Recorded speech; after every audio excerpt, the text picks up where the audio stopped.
Before we dive into this story, drop a comment below and tell us where you're watching from. This is a tale about pride, sacrifice, and the complicated love between a father and daughter. Enjoy the journey with me. My name is Robert Silva, and I'm 55 years old. For the past 10 years, I've been driving for Uber to make ends meet, working 12-hour days to support my daughter Emma through college. I thought I was doing everything right. I thought she understood that every mile I drove, every late-night pickup, every early morning shift was for her future. I was wrong. It was a Tuesday morning when my world came crashing down. Emma had asked me to drop her off at the university, which was unusual since she normally took the bus. I was actually excited. It had been weeks since we'd spent any real time together, and the 20-minute drive would give us a chance to talk. I pulled up to the campus in my 2015 Honda Civic. Not the newest car, but clean and reliable. I'd spent the previous evening washing and vacuuming it, wanting to make a good impression if any of Emma's friends saw us. The car had over 200,000 miles on it, but I maintained it religiously. Every oil change, every repair came out of money. I could have spent on myself, but I needed that car to work. "Dad, just drop me off at the corner," Emma said as we approached the main entrance. "Why? I can take you right to your building, it's no trouble." "No, really, the corner is fine. I can walk from there." But as we got closer, I saw them. A group of her classmates gathered near the entrance, expensive cars dropping them off. BMWs, Mercedes, even a Tesla. Young people dressed in clothes that cost more than I made in a week, carrying designer backpacks, living in a world I could barely afford to let my daughter visit. I understood then why she wanted to be dropped at the corner. "Emma," I said gently, "there's nothing wrong with my car. There's nothing wrong with your father dropping you off." "I know, Dad. It's just, can you please just drop me here?" The shame in her voice cut through me like a knife. Against my better judgment, I pulled over to the curb. But before Emma could get out, one of her friends spotted us and walked over, tapping on the window with perfectly manicured nails. "Emma, is this your Uber driver? He's cute for an older guy." I watched my daughter's face turn crimson. She looked at me with an expression I'd never seen before, pure embarrassment, as if my very existence was a source of shame. In that moment, I saw myself through her eyes, a middle-aged man in a worn shirt, driving an old car, representing everything she was trying to escape. "Actually," Emma said, her voice barely above a whisper, This is just my ride. Just her ride, not her father. Not the man who'd worked himself to the bone to pay for her education at this prestigious university. Not the man who'd held her when she cried over boys, who'd stayed up all night helping her with homework, who'd sold everything he owned to give her this opportunity. Just her ride. The friend laughed, a tinkling sound that somehow managed to be both beautiful and cruel. "Well, he's definitely more reliable than most Uber drivers. Same time tomorrow, Emma?"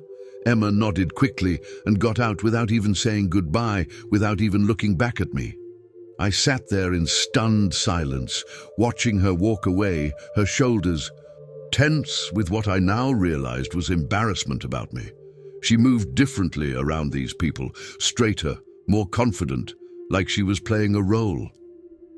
The friend knocked on my window again. "How much do I owe you for bringing Emma? She forgot to pay again." I rolled down the window, my throat tight with emotion. "Nothing," I managed. "This one's on the house." "Oh, you're so sweet. Emma's lucky to have such a nice regular driver." Regular driver, not father. Just some guy who happened to give her rides. As I drove away from that campus, my hands shaking on the steering wheel, I tried to process what had just happened. My daughter, the little girl who used to brag to her friends that her daddy was the strongest man in the world, was ashamed of me, ashamed of my work, my car, my very existence in her new world of privilege and opportunity. The traffic light turned red, and I sat there staring at my reflection in the rearview mirror. When had I become someone my own daughter couldn't acknowledge? When had providing for her become something shameful? I thought about all the sacrifices I'd made. After Emma's mother died when she was 12, I'd worked 3 jobs to keep us afloat. Construction during the day, security guard at night, and weekend shifts at a grocery store. When Emma got accepted to Northwestern University with a partial scholarship, I'd been so proud. I'd sold our house, moved us to a tiny apartment, and started driving for Uber to cover the remaining tuition costs. Every day for 3 years, I'd driven strangers around Chicago, listening to their conversations about their lives, their problems, their successes. I'd driven drunk college students home safely, taken business executives to important meetings, helped elderly people get to medical appointments. I'd thought it was honest work, necessary work, work that mattered. But in my daughter's eyes, I'd become invisible. Worse than invisible, I'd become something to hide. That night, I sat alone in our small apartment, staring at the acceptance letter Emma had received from Northwestern that I'd kept framed on my dresser. "Congratulations, Emma Silver. You have been accepted." I'd been so proud that day. We'd both cried tears of joy, knowing it was her ticket to a better life. I just never realized that a better life for her might mean a life without me in it. That night, I couldn't sleep. I kept replaying the moment over and over, the shame in Emma's voice when she called me just her ride, the casual way her friend assumed I was hired help. I got up and made coffee at 3 a.m., sitting at our small kitchen table, looking through old photo albums. There was Emma at 5 years old, gap-toothed and grinning, sitting on my shoulders at Navy Pier.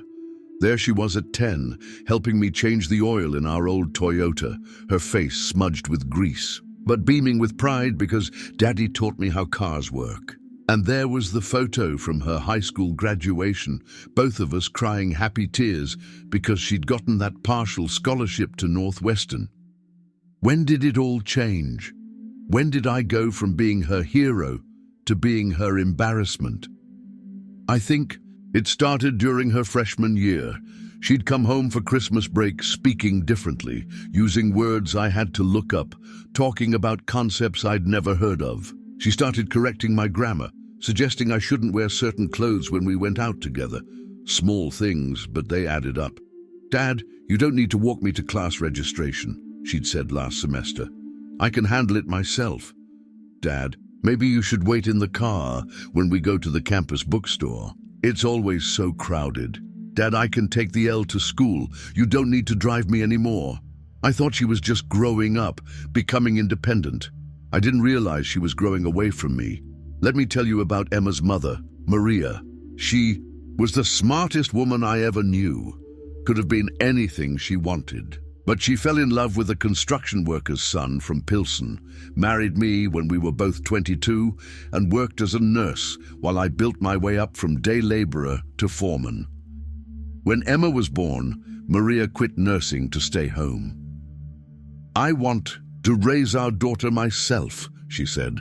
"I want to make sure she knows she can be anything." Maria taught Emma to read before she started kindergarten, helped her with homework every night, filled our apartment with books and music and dreams. When the cancer came, when Emma was 11, Maria made me promise something. "Robert," she said, lying in that hospital bed, barely able to keep her eyes open, "promise me you'll give Emma everything, everything we couldn't have. Promise me she'll go to college, that she'll never have to worry about money the way we did." I promised. Of course I promised. What else could I do? After Maria died, I threw myself into keeping that promise. I worked construction during the day, then security at night. On weekends, I stocked shelves at a grocery store. Emma never went without. Not school supplies, not clothes, not the laptop she needed for high school, not the SAT prep classes that cost more than I made in a month. When she got accepted to Northwestern, I knew I had to make it work financially. The partial scholarship covered about 60% of the costs, but the remaining 40% was still more money than I'd ever seen in my life. That's when I sold our house. It was Maria's house, really. The little bungalow in Pilsen where we'd brought Emma home from the hospital, where we'd celebrated birthdays and holidays, where Maria had died. I'd planned to leave it to Emma someday, but she needed Northwestern more than she needed a house full of memories. The real estate agent looked at me like I was crazy when I told him I needed to sell quickly. "Mr. Silver, if you wait 6 months, maybe a year, you could get 30,000 more for this place." "I don't have 6 months," I told him. "My daughter starts college in August." So I sold it for less than it was worth, moved us into a 2-bedroom apartment in a neighborhood where I didn't know anyone, and used every penny of the profit for Emma's education. That's when I started driving for Uber. Construction paid well, but it wasn't steady enough to cover Northwestern's tuition. The first time I picked up a passenger, I was terrified. A young businessman, probably Emma's age, got in my back seat and immediately started making phone calls, talking about stock options and quarterly reports. I realized he was probably making more in a day than I made in a week, but he needed me to drive him around because he was too important to focus on traffic. It was honest work. Hard work. I was good at it. 5-star rating, never late, always kept my car clean. Some passengers were rude, some were kind, but most just ignored me. I was invisible to them, just part of the machinery that moved them from point A to point B. I didn't mind being invisible to strangers, but I never thought I'd become invisible to my own daughter. Emma thrived at Northwestern. Her grades were excellent. She joined clubs. She made friends. But every time she came home, the distance between us seemed to grow. She'd talk about her classmates, kids with names like Preston and Madison and Brianna, kids whose parents were doctors and lawyers and executives, kids who spent spring break in Cabo and summer in the Hamptons. "Brianna's dad owns 3 restaurants," she'd say. "Madison's mom is a federal judge. Preston's family has a house in Lake Forest that's bigger than our entire apartment building." I should have seen the signs then. The way she stopped talking about her own father, the way she'd change the subject when I asked about her friends, the way she'd tense up when I offered to drive her back to campus after visits home. But I was so proud of her success, so focused on making sure I could keep paying her tuition, that I missed what was really happening. My daughter was learning to be ashamed of where she came from. She was learning to be ashamed of me. The morning after the "just my ride" incident, I got up at 5 a.m. like always and started my shift, but everything felt different. Every passenger who got in my car, I wondered, do they have children? Are their children proud of them? Or are there other parents out there like me, working hard and being invisible, slowly disappearing from their children's lives? By noon, I'd made $87 in fares. Not bad for a morning's work, but as I sat in a McDonald's parking lot, eating a $1 menu burger and calculating how much of that money would go toward Emma's next tuition payment, I realized something had fundamentally changed. I wasn't just driving for Emma's future anymore. I was driving for my own dignity. And somehow, somewhere along the way, I'd lost track of the difference. The next morning, I made a decision that would have seemed insane to anyone who knew me. I was sitting in my car outside Northwestern, watching students walk to class with their designer backpacks and confident strides, when it hit me like lightning. If Emma was ashamed of me because I wasn't educated enough for her world, then I'd get educated. If she was embarrassed that I was just an Uber driver while her friends' parents were professionals, then I'd become something more. I drove straight to the Northwestern admissions office. "Excuse me," I said to the young woman behind the counter. "I'd like some information about adult education programs." She looked at me like I'd asked for directions to Mars. "Adult education? Like GED classes?" "No, I have my high school diploma. I want to know about taking college classes here as an adult student." Her expression shifted from confusion to polite condescension. "Sir, Northwestern is a very competitive university. Adult students typically need significant academic preparation, and even then, admission is extremely selective. What about non-degree seeking students? Audit classes? She sighed and pulled out a brochure. We do have a continuing education program. You can take individual classes without being enrolled in a degree program, but I should warn you, it's quite expensive. Expensive? Of course it was.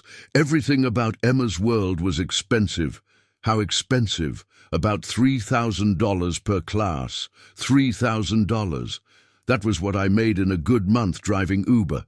But as I sat there looking at that brochure, thinking about the shame in Emma's voice when she called me just her ride, I knew I had to try. That afternoon I went to the bank and asked about a personal loan.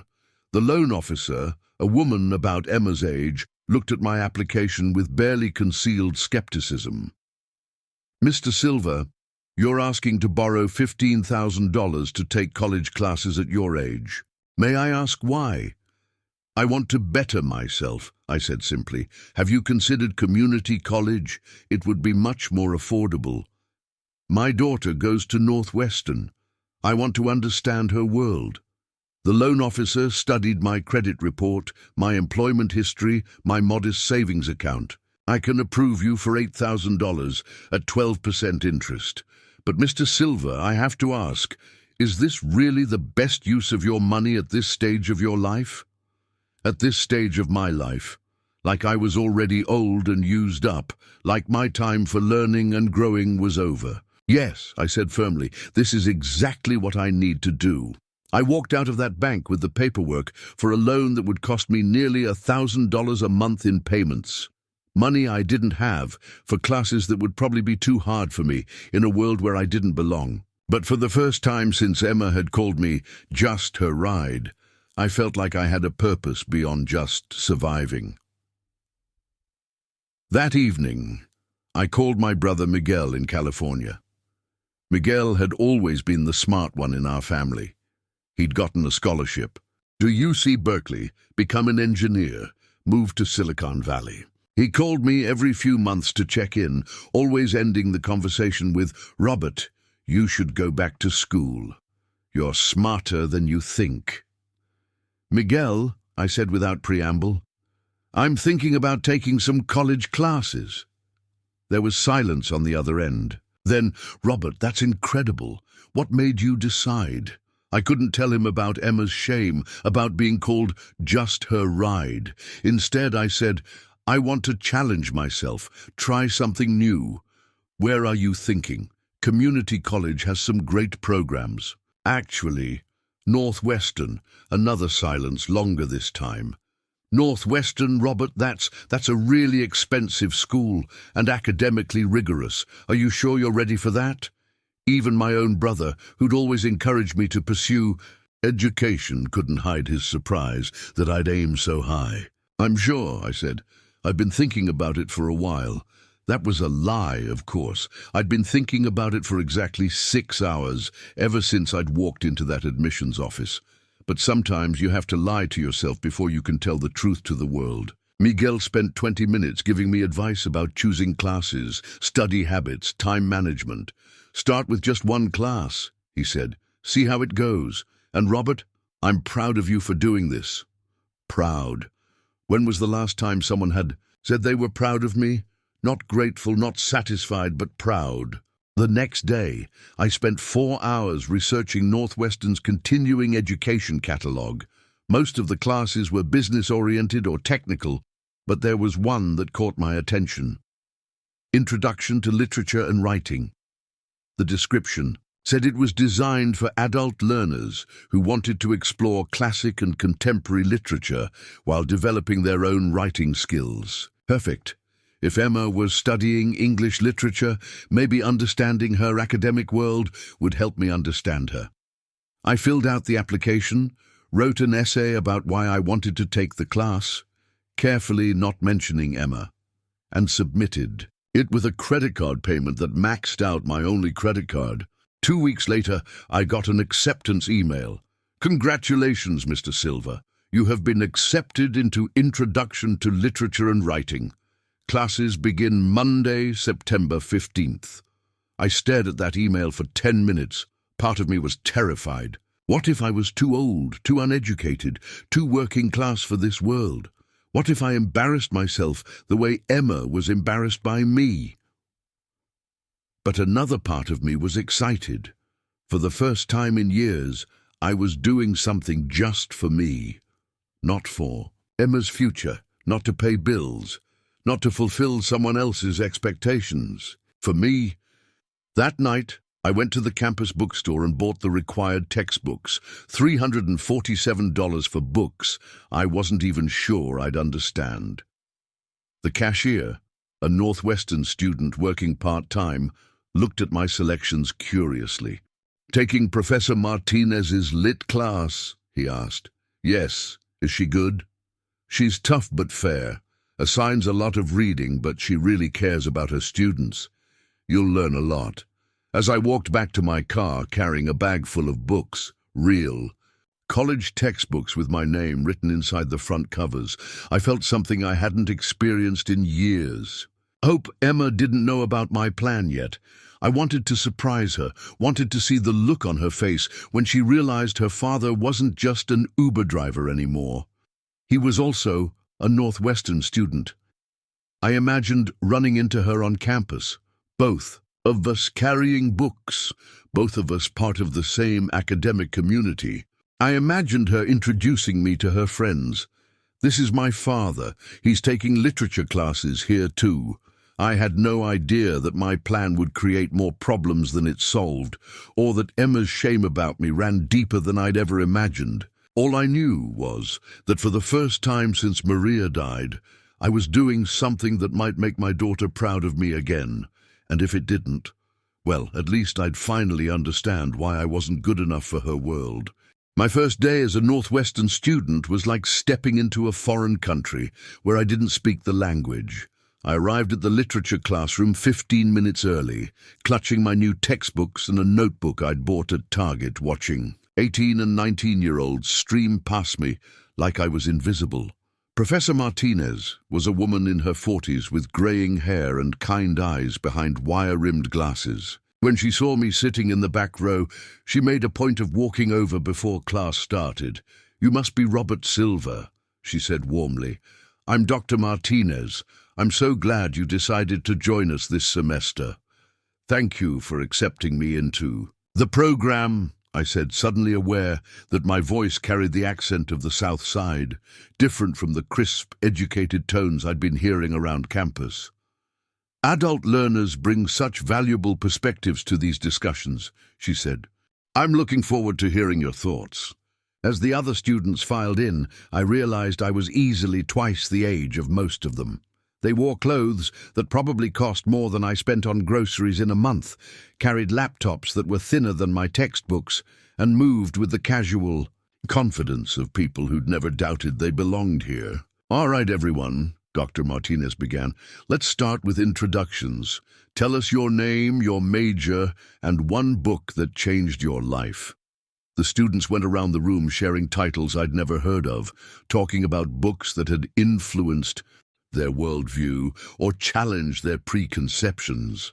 When it was my turn, I stood up awkwardly. "I'm Robert Silver. I'm not pursuing a degree, just taking this class for personal enrichment. And honestly, the book that changed my life was a car repair manual. It taught me that if you're patient and methodical, you can fix almost anything." A few students snickered. Dr. Martinez smiled. "That's a wonderful metaphor. For literature, actually. Reading can help us repair things we didn't even know were broken." The first assignment was to read 3 short stories and write a 2-page analysis. I spent the entire weekend reading and rereading those stories, looking up words I didn't know, trying to understand what Dr. Martinez meant by themes and symbolism. The story that hit me hardest was called The Death of Ivan Ilyich by Tolstoy. It was about a man who'd spent his whole life climbing social ladders and accumulating status symbols, only to realize on his deathbed that he'd never really lived. I thought about my own life, Had I been living or just surviving? Had I been so focused on providing for Emma that I'd forgotten to become someone worth being proud of? My first paper came back with a C+ and lots of red ink. Good insights, but work on academic writing style. Dr. Martinez had written, "Come see me during office hours." I'd never been to a professor's office hours before. Dr. Martinez's office was tiny, crammed with books and papers, and she welcomed me with coffee and patience. "Robert, your ideas are thoughtful and original," she said, "but you're writing like you're talking to a friend, not like you're presenting an academic argument." "I don't know how to write academically," I admitted. "I dropped out of college when I was 19 to work construction."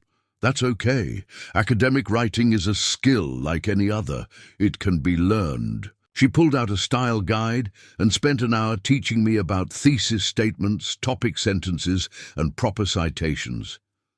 Over the next few weeks, I fell into a routine. I'd drive for Uber from 6 a.m. to 2 p.m., then spend the afternoons reading and studying. My evening class met twice a week, and I looked forward to those sessions like other people looked forward to vacation. Slowly, I began to understand what Emma's world was like. The casual references to European travel, the assumption that everyone had read certain books, the way discussions moved seamlessly between literary theory and current events. These students weren't just learning facts, they were learning how to think, how to analyze, how to see connections between ideas. But I also began to see the pressure they were under. During a break one evening, I overheard two students talking about their stress levels, their competition for internships, their fear of disappointing their parents. One girl was crying in the hallway after getting a B on a paper. "I can't tell my dad I got a B-," she sobbed to her friend. "He's paying $40,000 a year for me to be here. $40,000 a year. I was paying that much just for Emma's portion of the tuition, the part not covered by her scholarship." But listening to that girl cry over a B-, I realized that money wasn't the only pressure these kids faced. 3 weeks into the semester, I got my second paper back with a B+. Dr. Martinez had written, "Much improved. You're developing a strong, analytical voice." I was walking back to my car, feeling proud of that B+, when I saw her. Emma was crossing the quad with 3 friends, all of them laughing about something. For a moment, I considered calling out to her, sharing my good news, maybe even introducing myself to her friends properly this time, but something in her posture, the way she moved differently around these people, stopped me. This was her world, her space, her identity separate from me. And despite my B+ and my growing confidence in Dr. Martinez's classroom, I still looked like what I was, a middle-aged construction worker carrying a backpack instead of a briefcase. That night, I called Miguel again. "How are the classes going?" he asked. "Better than expected. I got a B+ on my latest paper. Robert, that's fantastic. I told you were smart enough for this."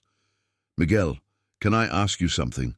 When you were in college, were you ever embarrassed by our family? By Dad's job at the factory, by the neighborhood we grew up in?" There was a long pause. "Honestly, sometimes. I remember being ashamed that Dad didn't speak English well, that our house was smaller than my roommates' houses. But Robert, that shame was my problem, not Dad's. He worked hard, he loved us, he gave us everything he could. The shame was about my own insecurity, not about his worth.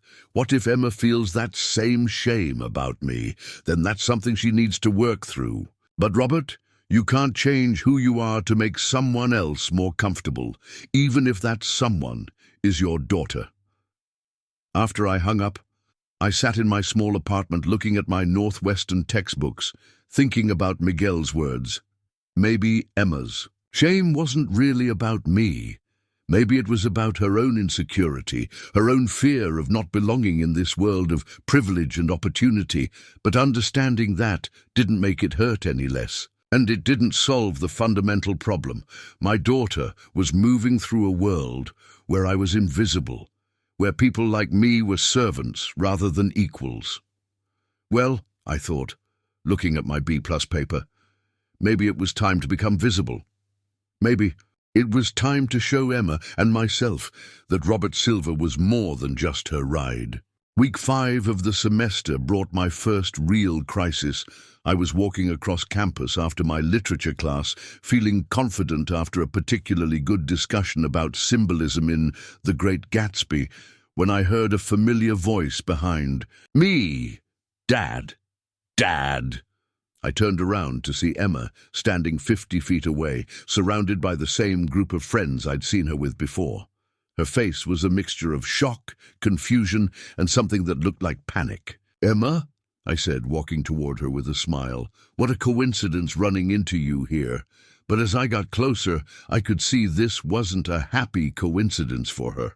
Her friends were looking between us with curiosity, trying to figure out the connection. "What are you doing here?" Emma asked, her voice tight with tension. "Taking a literature class, same as you, I imagine." A literature class here at Northwestern. One of her friends, a blonde girl I recognized from the day Emma had called me just her ride, stepped forward. "Wait, Emma, do you know this guy?" I waited for Emma to introduce me as her father. Instead, she looked at me with pleading eyes, as if begging me not to blow her cover. He gives me rides sometimes," Emma said quietly. There it was again, not her father, not a fellow student, but the hired help. "Oh, cool," another friend said. "So you're like auditing classes for fun? That's so interesting." "Something like that," I said, my heart breaking as I watched Emma's mortification. "Well, we should let you get to wherever you're going," Emma said quickly. "Thanks for saying hi." She was dismissing me. On campus, in front of her friends, she was dismissing her own father like he was a stranger who'd overstayed his welcome. Stood there for a moment, looking at this young woman I'd raised, this person I'd sacrificed everything for, watching her pretend I didn't exist in any meaningful way. "Enjoy your evening, Emma," I said quietly and walked away, but I could hear her friends' voices behind me. "He seems nice for an older guy. Is he like your regular Uber driver or something?" "Emma, you're so lucky to have a driver who's also intellectual. My Uber drivers just ask me about the weather." That night, Emma came home to our apartment for the first time in 3 weeks. I was sitting at the kitchen table working on an essay about class consciousness in Dickens when she walked in. "Dad, we need to talk." I looked up from my laptop, a used one I'd bought specifically for school. I figured we might. "What are you doing taking classes at Northwestern? This is my school, my space. Why are you there?" "It's not just your school, Emma, it's a university. Adults take classes there too. But why there? Why not community college or online classes or anywhere else?" I closed my laptop and looked at my daughter, really looked at her. She was wearing a Northwestern sweatshirt that had cost $60, jeans that probably cost twice that, and shoes I couldn't afford even if I'd wanted them. But more than her clothes, her whole demeanor had changed. She stood differently, spoke differently, held herself like someone who belonged in expensive places. "Because I wanted to understand your world," I said honestly. "Because I wanted to be someone you could be proud of. Dad, you don't understand. My friends, the people I go to school with, they're different from us. Their parents are doctors and lawyers and business executives. They grew up in a world I'm still learning to navigate, and you think I can't navigate that world? I think—" She paused, struggling with the words. "I think it's easier for me to fit in when I don't have to explain our situation.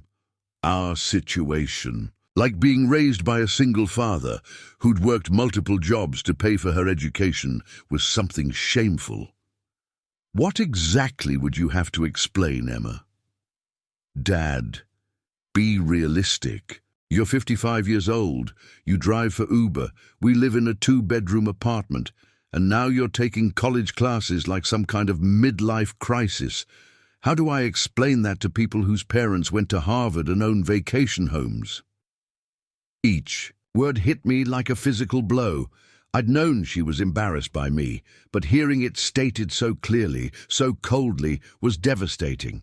So you'd rather pretend I don't exist? I'd rather you let me have this one thing, this one space where I can just be Emma, the Northwestern student, not Emma, the girl whose dad had to sell his house to pay for her education. You think I'm ashamed of selling that house? Aren't you? I stood up from the table, feeling every one of my 55 years. Emma, I've never been prouder of anything in my life than selling that house for your education. That house was just wood and brick. Your education is your future. But don't you see how that makes me feel, knowing you sacrificed everything for me, knowing that every dollar you spend on my tuition is money you'll never have for your own retirement, your own future? That's what parents do, Emma. We sacrifice for our children. And what happens when you're 70 and have nothing saved because you spent it all on my college? What happens when you can't drive for Uber anymore and you have no backup plan? I hadn't thought about that, honestly. I'd been so focused on getting her through college that I hadn't considered what would happen to me afterward. I'll figure it out, I said, by taking literature classes at Northwestern. Dad, this isn't a solution. It's a fantasy. You're not going to become a different person just because you can analyze a poem. Maybe not, but I'm learning that I'm capable of more than I thought. I got a B+ on my last paper, Emma. When's the last time you got a B+ on anything? It was a cheap shot, and I regretted it immediately. But I was hurt and angry and tired of being treated like my only value was my ability to pay her bills. Emma's face flushed red. That's not fair. None of this is fair. It's not fair that your mother died and left me to raise you alone. It's not fair that I had to sell our house to afford your tuition. It's not fair that you're ashamed of the man who's worked his ass off to give you every opportunity. But here we are. We stood there in our small kitchen, facing each other across a gulf that seemed to widen every day. My daughter, bright and beautiful and educated, looking at me like I was an embarrassment she couldn't wait to outgrow. And me, exhausted and confused and heartbroken, wondering when providing for her had stopped being enough. Dad, Emma said finally, I'm not ashamed of you. I'm ashamed of us, of our situation, of the fact that I don't belong in that world, and I'm pretending I do. Then stop pretending. I can't. Do you know what it's like to be surrounded by people who've never worried about money, never had to choose between buying textbooks and paying rent, never had to lie about why they can't afford to go out to dinner? I finally have a chance to be part of something bigger than our small life, and I can't do that if I'm constantly explaining why my dad is taking college classes in his 50s. I sat back down at the table, suddenly feeling older than my years. So what do you want me to do? Drop out? Pretend we didn't run into each other? I want you to let me have Northwestern. Let me have this one thing that's mine, where I can figure out who I am without having to also figure out how to explain who you are. And what if who you are is someone who's ashamed of where you came from? Emma didn't answer. She just picked up her purse and headed toward the door. Where are you going? Back to campus. I'm staying in my friend Brianna's dorm room tonight. Emma? Wait, but she was already gone, leaving me alone in our small apartment with my Northwestern textbooks and my B+ paper, and the crushing realization that the more I tried to bridge the gap between Emma's world and mine, the wider that gap seemed to become. The next few weeks were torture. I continued going to my literature class, but every time I walked across campus, I was hyper-aware that I might run into Emma. And if I did, I knew she'd pretend not to know me. Or worse, she'd look at me with that expression of mortified embarrassment that cut deeper than any insult could. Dr. Martinez noticed my distraction during our discussion of death of a salesman. Robert, you've been quiet today, she said after class. Everything all right? I hesitated. How do you tell your professor that the play you just discussed, about a father whose children are ashamed of him, hits too close to home? The play just resonated with me, I said carefully. Willie Loman's relationship with his sons? Yeah, the way they see him as a failure, even though he's worked his whole life for them. Dr. Martinez studied my face with the perceptive look of someone who'd been teaching for 20 years. Would you like to talk about it over coffee? Sometimes literature brings up personal issues we need to process. An hour later, we were sitting in a coffee shop near campus, and I found myself telling her about Emma. Not everything. I couldn't bring myself to admit that my own daughter called me. Just her ride, but enough. She's embarrassed by me, I said finally. I thought taking classes here would help me understand her world, maybe even make her proud. Instead, it seems to make everything worse. Robert, can I ask you something? Are you taking this class for Emma or for yourself? For Emma, I guess, to bridge the gap between us. That might be part of the problem. Education for external validation rarely works. The students who succeed in my classes are the ones who genuinely want to learn, who find joy in the process itself. But I do enjoy it. I love the discussions, the way literature helps me see things differently. When I read Tolstoy or Dickens, I understand things about life I never noticed before. Then focus on that. Your daughter's approval is something you can't control. Your own growth and learning, that's something you can control. That conversation changed something for me. I stopped looking over my shoulder for Emma on campus. I stopped hoping she'd magically appear in the coffee shop where I studied, ready to reconcile. Instead, I threw myself into my studies with a passion I hadn't felt since I was young. My next paper was about class conflict in The Grapes of Wrath, and I poured my heart into it. I wrote about what it meant to be invisible to society, to work hard and still be seen as less than. Dr. Martinez gave it an A- and wrote, "Powerful personal connection to the material. Your perspective adds depth that many students miss." But my newfound academic confidence couldn't fill the emptiness. At home, Emma hadn't been back to the apartment in 2 weeks.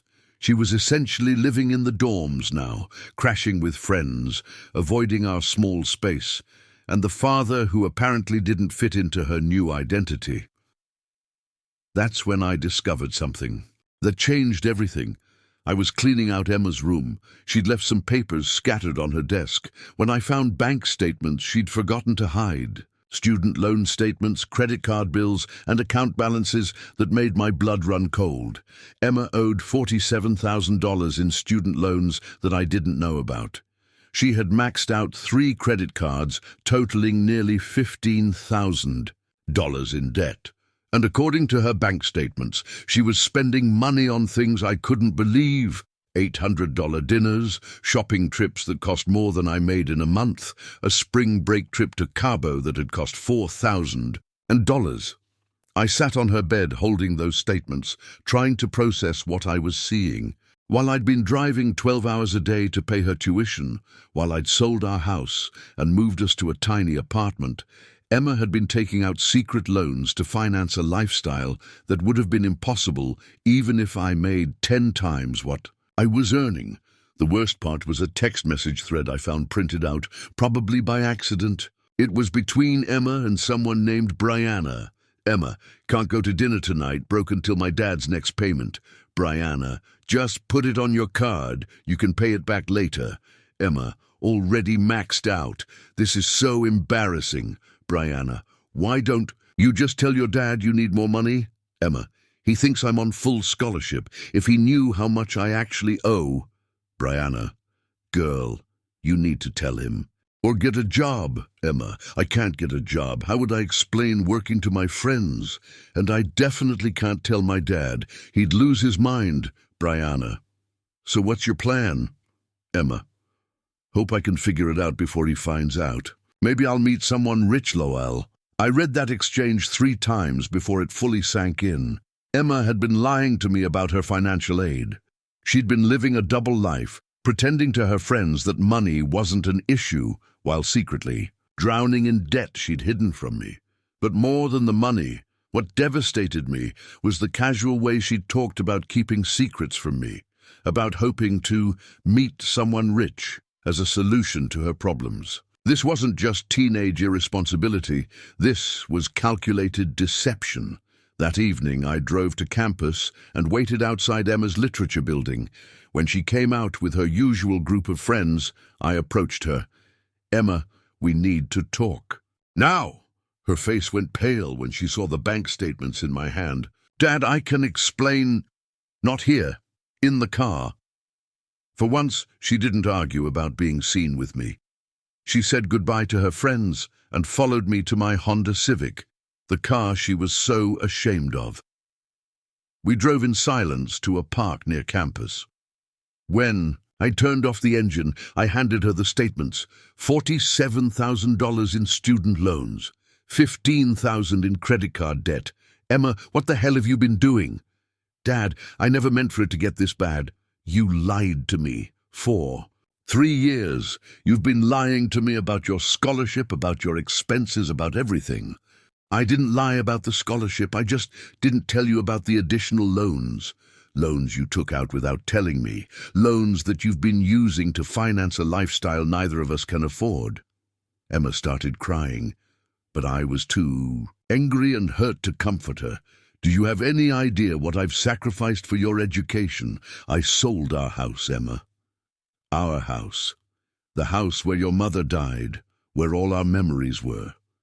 I sold it because I thought you needed tuition money. And all this time you've been borrowing money to go on spring break trips and eat at restaurants that cost more than most people's rent." "I didn't know what else to do. Do you know what it's like being surrounded by people who have unlimited money? Do you know how humiliating it is to always be the poor kid who can't afford anything? So you decided to fake it, to go into massive debt pretending to be someone you're not?" I decided to try to fit in. I decided to try to belong somewhere. And where has that gotten you? $62,000 in debt with no way to pay it back. Emma wiped her eyes, smearing her expensive mascara. "I thought I could handle it. I thought maybe I'd get a good job after graduation, or maybe you'd meet someone rich." Her face flushed red. "You read my texts. You left them on your desk, along with all these statements you've been hiding from me. We sat in my car, in that dark parking lot, surrounded by the weight of 3 years of lies and financial recklessness. My daughter, who I'd thought was thriving at Northwestern, was actually drowning. And instead of coming to me for help, she'd chosen to lie and hope for a miracle. Emma, this debt, it's going to follow you for decades. The interest alone will be hundreds of dollars a month." "I know. I've been trying not to think about it. Well, now we both have to think about it, because there's no way you can handle this alone. So what do we do?" I looked at this young woman who'd been living a double life, who'd been so desperate to fit into a world that didn't want her, that she'd bankrupted her future trying to buy acceptance. "First, you're going to get a job. A real job. Not something you can hide from your friends. Dad, second, you're going to move back home.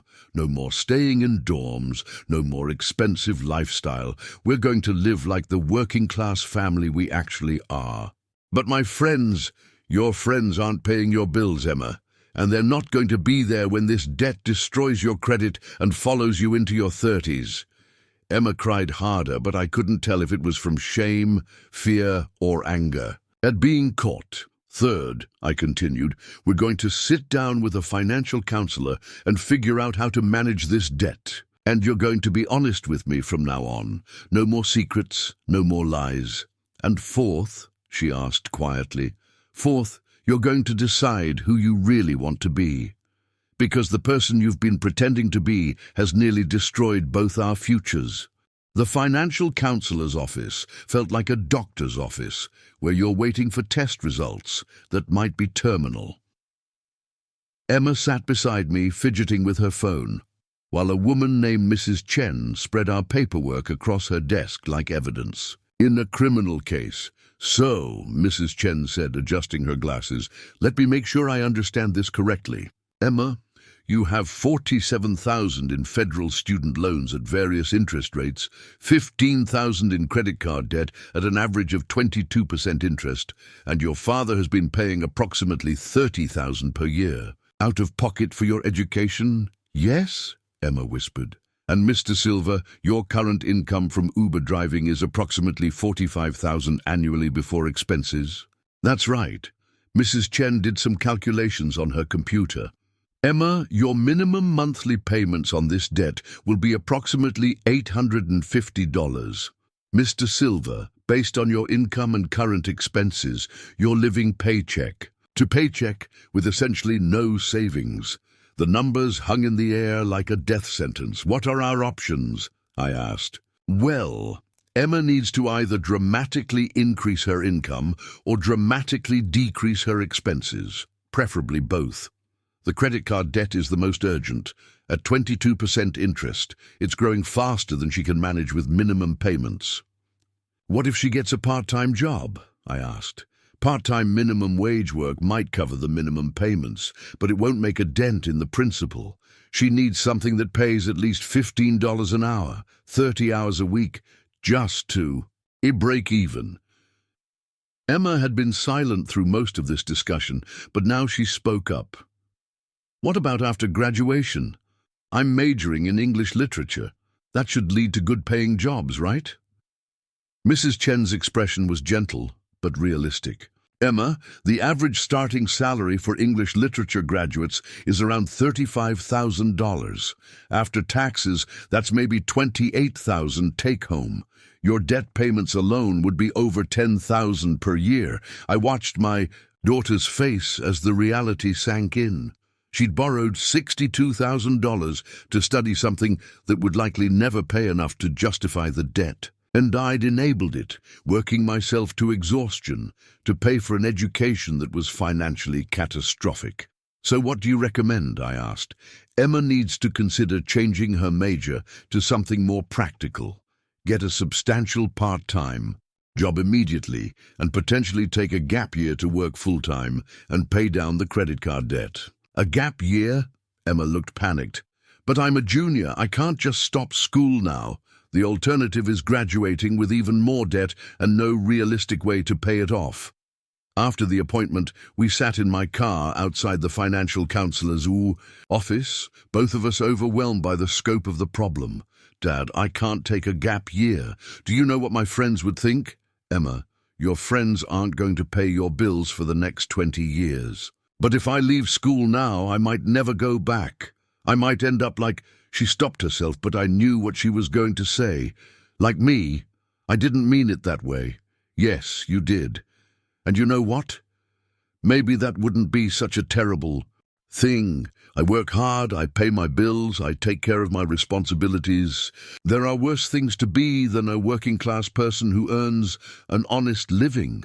Emma was quiet for a long moment. Dad, I'm scared. Of what? Of everything. Of the debt. Of disappointing you, of my friends finding out that I'm poor, of admitting that I can't afford the life I've been pretending to live. For the first time in months, she sounded like my daughter again, instead of the entitled stranger she'd become. Emma, being poor isn't shameful. Being dishonest about it is. But how do I explain to Brianna and Madison and Preston that I can't go out to dinner anymore, that I can't afford spring break, that I have to get a job? You tell them the truth.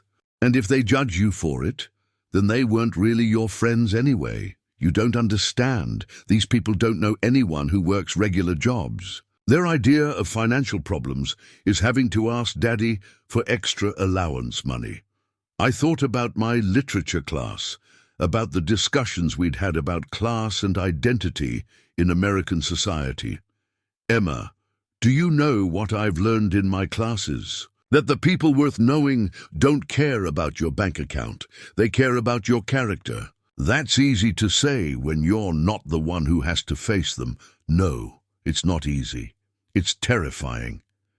Do you think I wasn't scared walking into that Northwestern classroom for the first time? Do you think I don't notice the looks I get from 20-year-olds, when I answer questions about books they think are too sophisticated for an Uber driver. Emma looked at me with surprise. You get looks? Constantly, but I've learned something important. Their opinions of me don't change who I am or what I'm capable of, and their acceptance isn't worth compromising my integrity. We drove home in relative silence, both of us processing the enormous changes we'd have to make. At home, Emma went straight to her room while I sat at the kitchen table looking at the financial counselor's recommendations. 2 hours later, Emma emerged from her room with red eyes but a determined expression. Dad, I've been thinking. I want to change my major to something more practical, maybe business or accounting, and I want to get a job, a real job, not something I hide from my friends. What changed your mind? I called Miguel. I told him about the debt, about everything, and he said something that made sense. What's that? He said that respect is something you earn, not something you buy, and that I've been trying to buy respect with money I don't have, from people who don't actually respect me. I felt a surge of gratitude toward my brother. Miguel's a smart man. He also said that watching you go back to school at 55 made him proud to be your brother, and that I should be proud to be your daughter instead of ashamed. And how do you feel about that? Emma was quiet for a long moment. I feel like I've been an idiot.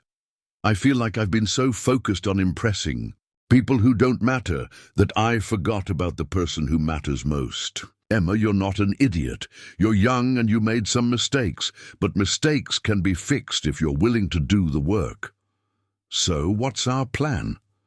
Our plan.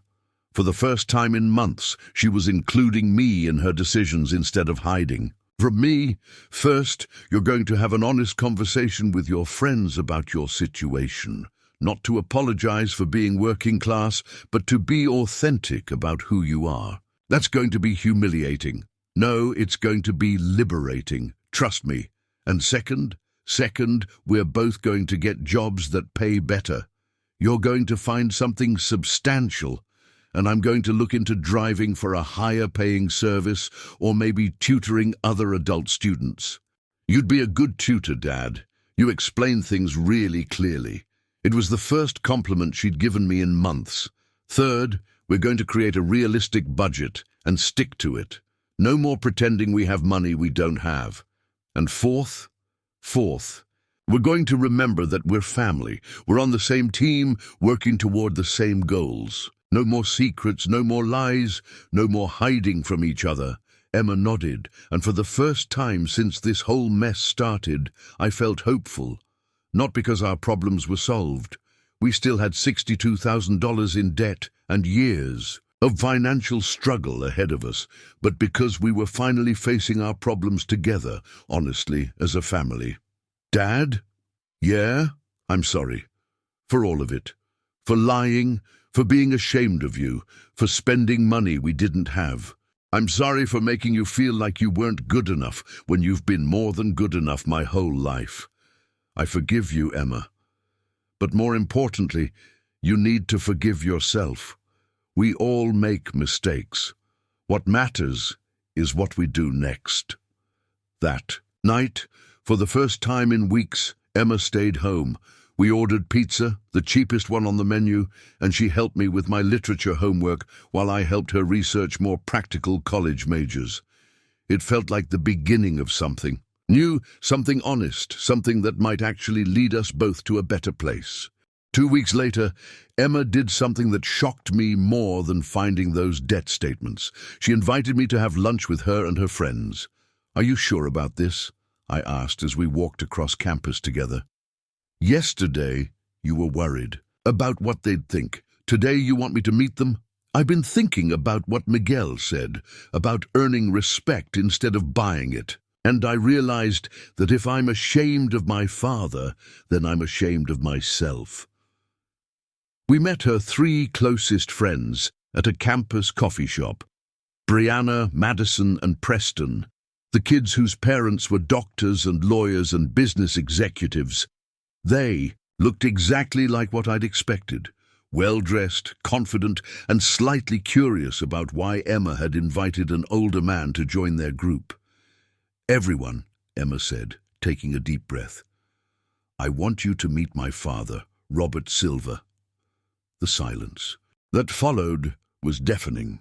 I could see the confusion on their faces as they processed this information. The man they'd assumed was Emma's Uber driver was actually her dad.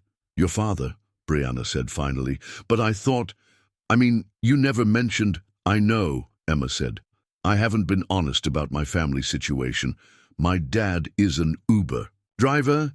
We live in a small apartment, and he's been working multiple jobs to pay for my education. I've been pretending to be someone I'm not." Madison looked uncomfortable. "Emma, you didn't have to—" "Yes, I did. I've been lying to you all for 3 years. I've been taking out loans I can't afford to keep up with your lifestyle, and I've been treating my father like he was something to be ashamed of, when actually he's the most hard-working, dedicated person I know." I felt my chest tighten with emotion. This was my daughter, the one I'd raised, finally standing up for our family instead of hiding from it. Preston, who'd been quiet through this revelation, spoke up. "Emma, why didn't you just tell us? It's not like we would have cared." "Wouldn't you have?" Emma challenged. "Would you have invited me to Cabo if you'd known I couldn't afford it? Would you have included me in your dinners if you'd known I was maxing out credit cards to pay for them?" The 3 friends exchanged glances. Their silence was answer enough. "Look," Emma continued, "I don't blame you for not understanding what it's like to worry about money, but I blame myself for pretending I lived in your world when I didn't." "So what happens now?" Brianna asked. "Now I stop pretending. I get a job. I move back home with my dad, and I figure out how to pay for the life I actually live instead of the life I was pretending to live." I watched Emma's friends process this information. They weren't cruel or dismissive, but I could see the distance growing between them and my daughter. This was what she'd been afraid of, the moment when her authentic self collided with the identity she'd constructed. But what surprised me was how relieved Emma looked, like she'd been holding her breath for 3 years and could finally exhale. After her friends left, with awkward promises to stay in touch, Emma and I walked across campus together. "How do you feel?" I asked. "Terrified, but also free. Do you know how exhausting it is to pretend to be someone else every day?" "I can imagine." "Dad, I need to ask you something. Are you disappointed in me? For the lying, the debt, the way I treated you?" I considered the question carefully. "I'm disappointed in some of your choices, but I'm not disappointed in you. And I'm proud of you for having that conversation just now. That took courage. I don't know if it was courage or just desperation. Sometimes those are the same thing." That afternoon, Emma started job hunting with a determination I hadn't seen since she'd applied to colleges. She applied for positions at bookstores, coffee shops, tutoring centers, places that would work with her class schedule and provide decent hourly wages. 3 days later, she got hired as a tutor at the campus writing center. $15 an hour, 20 hours a week. It wasn't enough to solve our financial problems, but it was a start. "I'm actually excited about it," she told me over dinner. "I'll be helping other students with their essays and research papers. It feels meaningful." It is meaningful. And, "Emma, there's something I want to tell you." "What?" "Watching you take responsibility for your mistakes, watching you choose honesty over comfort. It's made me prouder of you than any grade or achievement ever could." Emma smiled, and for the first time in months it looked genuine. "Dad, I want to ask you something. Will you keep taking classes at Northwestern? Even after everything that's happened?" "I was thinking about dropping out, actually. Focus on working more hours to help with your debt." "Please don't. You love those classes. And honestly, it's pretty cool having a dad who's in college, even if it took me a while to see it that way." That evening, I sat at my kitchen table working on my final paper for Dr. Martinez's class. Emma sat across from me, doing homework for her own literature course. For the first time in months, we were studying together, working toward our respective goals in the same space. "Dad," Emma said, looking up from her textbook, "what are you writing about?" "The American Dream in Contemporary Literature. How the promise of upward mobility affects families and individual identity. Can I read it when you're done?" "Sure. But why?" "Because I'm writing about similar themes in my class, and because I think you might have insights I haven't considered." We worked in comfortable silence for another hour. When Emma went to bed, she stopped at my chair and kissed the top of my head. "Good night, Dad. Thank you for not giving up on me. Thank you for not giving up on us." As I continued writing my paper, I thought about the journey that had brought us to this point. Emma's shame had nearly destroyed our relationship, but it had also forced both of us to examine who we really were and who we wanted to be. I was still an Uber driver living in a small apartment. Emma was still a college student with enormous debt, but we were also a father and daughter who'd learned to respect each other's struggles and support each other's growth. My paper was about the complexity of the American dream, about how the promise of a better life sometimes comes at the cost of losing sight of what makes life meaningful in the first place. As I wrote, I realized that Emma and I had both been chasing versions of success that required us to be ashamed of where we came from. But maybe the real American dream wasn't about escaping your origins. Maybe it was about improving your circumstances, while staying true to your values. Maybe it was about working hard, taking care of your family, and finding dignity in honest effort.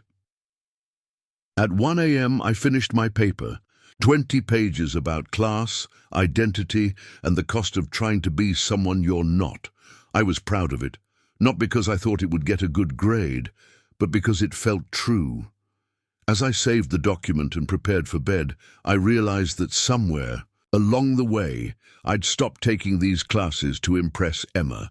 I was taking them because they challenged me, because they made me think, because they reminded me that learning never stops. And maybe that was the most important lesson of all. A month into Emma's new job at the writing center, something unexpected happened. I was walking across campus after my literature class when I saw her sitting outside the library with a young man I didn't recognize. They were both bent over textbooks, and Emma was explaining something with the kind of animated enthusiasm I hadn't seen from her in years.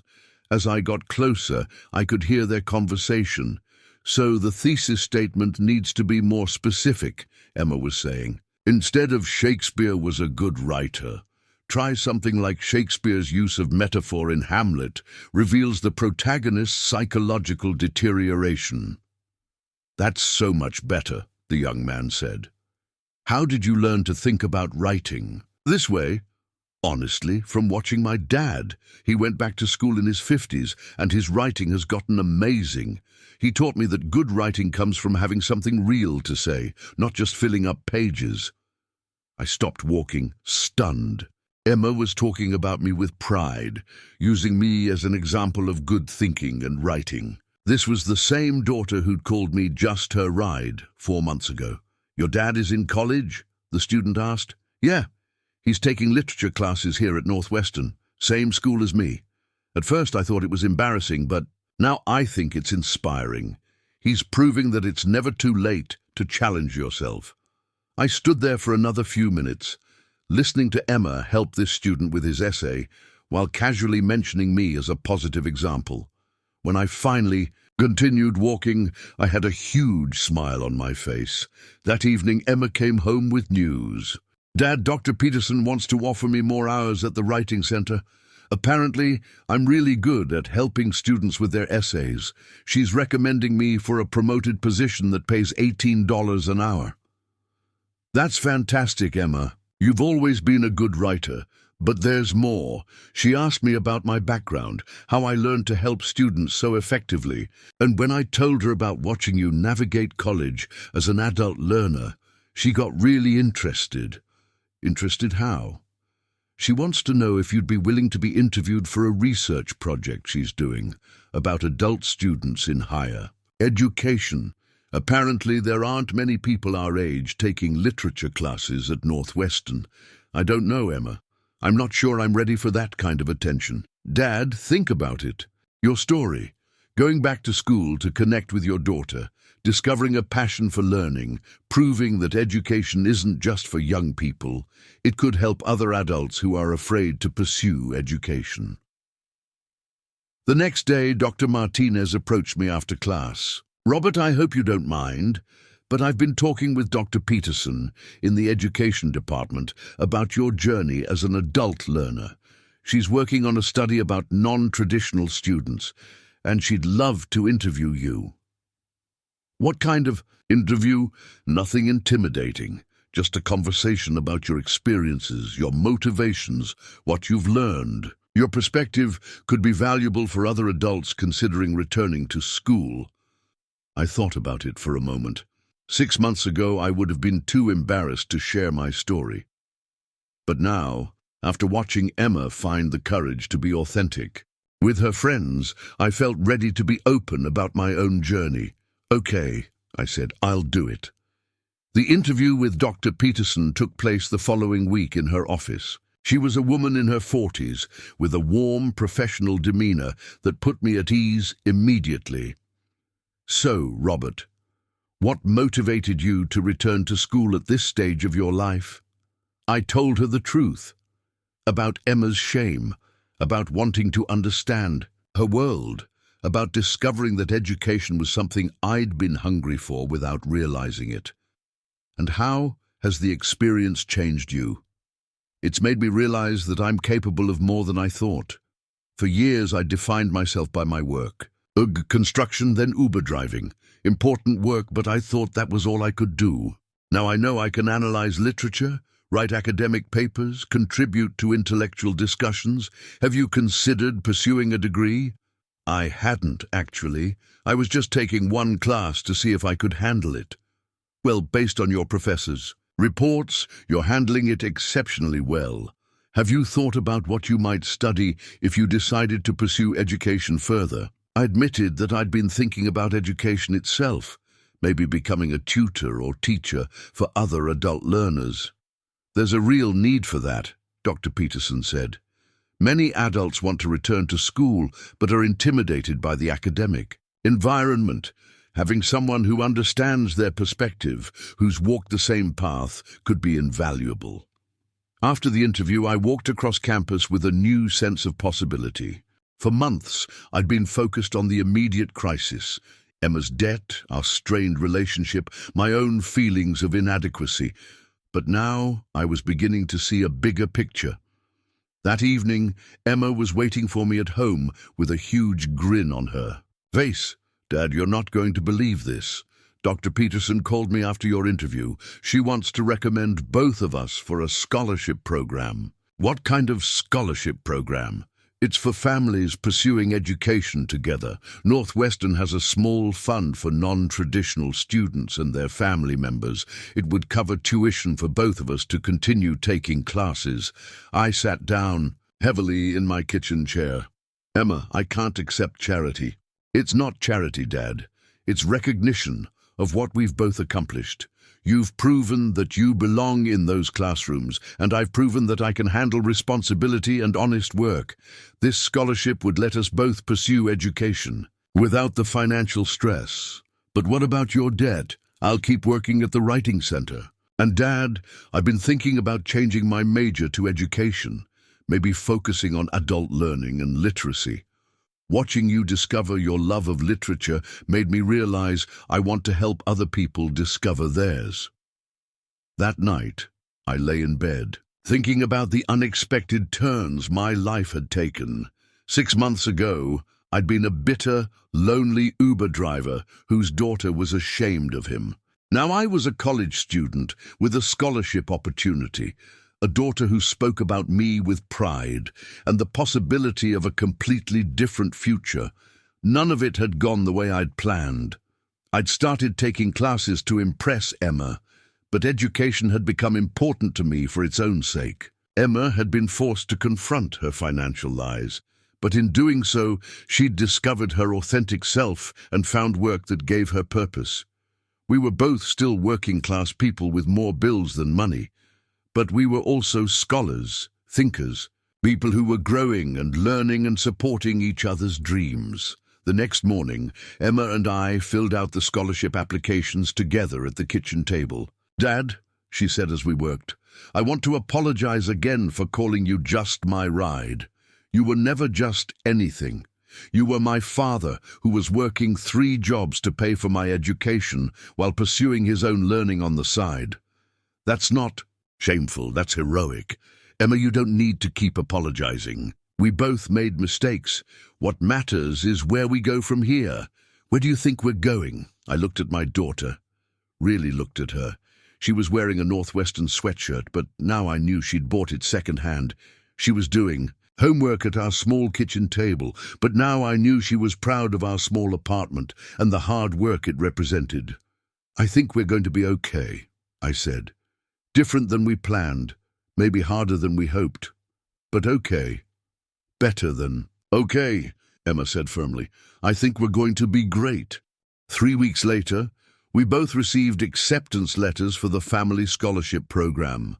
The ceremony was small but meaningful, just a handful of non-traditional students and their family members being recognized for academic achievement and financial need.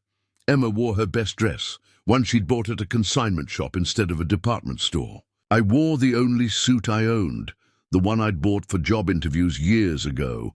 We looked like what we were, working-class people who'd earned our place in this academic community through effort rather than privilege.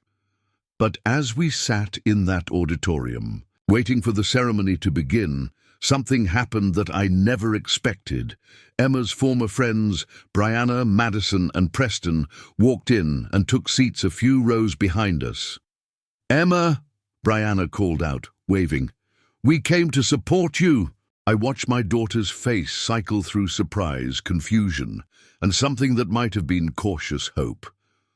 After the ceremony, where Dr. Peterson had praised our family's transformative journey through honest education, Emma's friends approached us.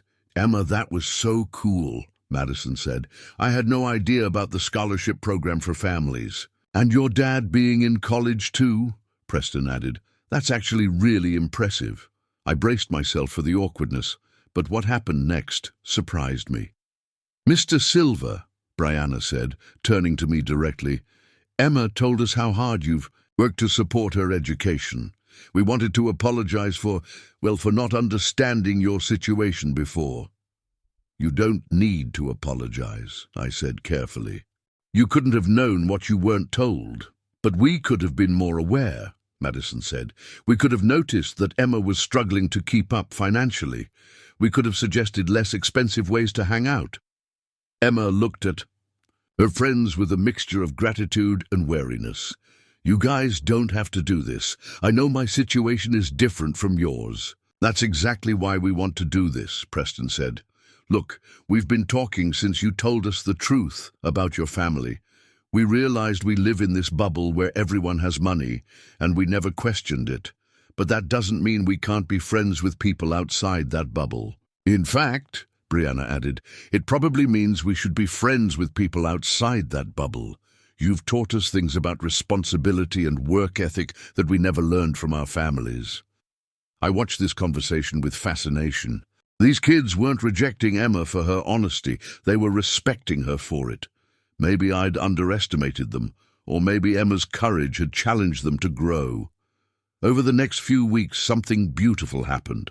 Emma's friendships evolved from being based on shared lifestyle to being based on shared interests and values. Instead of expensive dinners, they studied together. Instead of costly shopping trips, they explored free museums and attended campus. events. More importantly, they started including me in their conversations when I picked Emma up from study sessions. "Mr. Silver," Preston said one evening, "Emma says you're writing amazing papers in your literature class. I'm struggling with my English course. Do you think you could help me sometime?" "I'd be happy to help," I said, amazed at how natural it felt to be treated as an intellectual equal by these young people. But the biggest surprise came when Emma announced she wanted to host a dinner party at our apartment. "A dinner party? Emma, we live in a 2-bedroom apartment. We don't have space for entertaining." "Dad, that's exactly why I want to do it. I want my friends to see our real life, not some pretend version of it.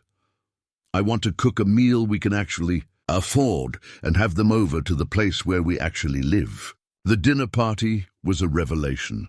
Emma made spaghetti and garlic bread, nothing fancy, but made with care.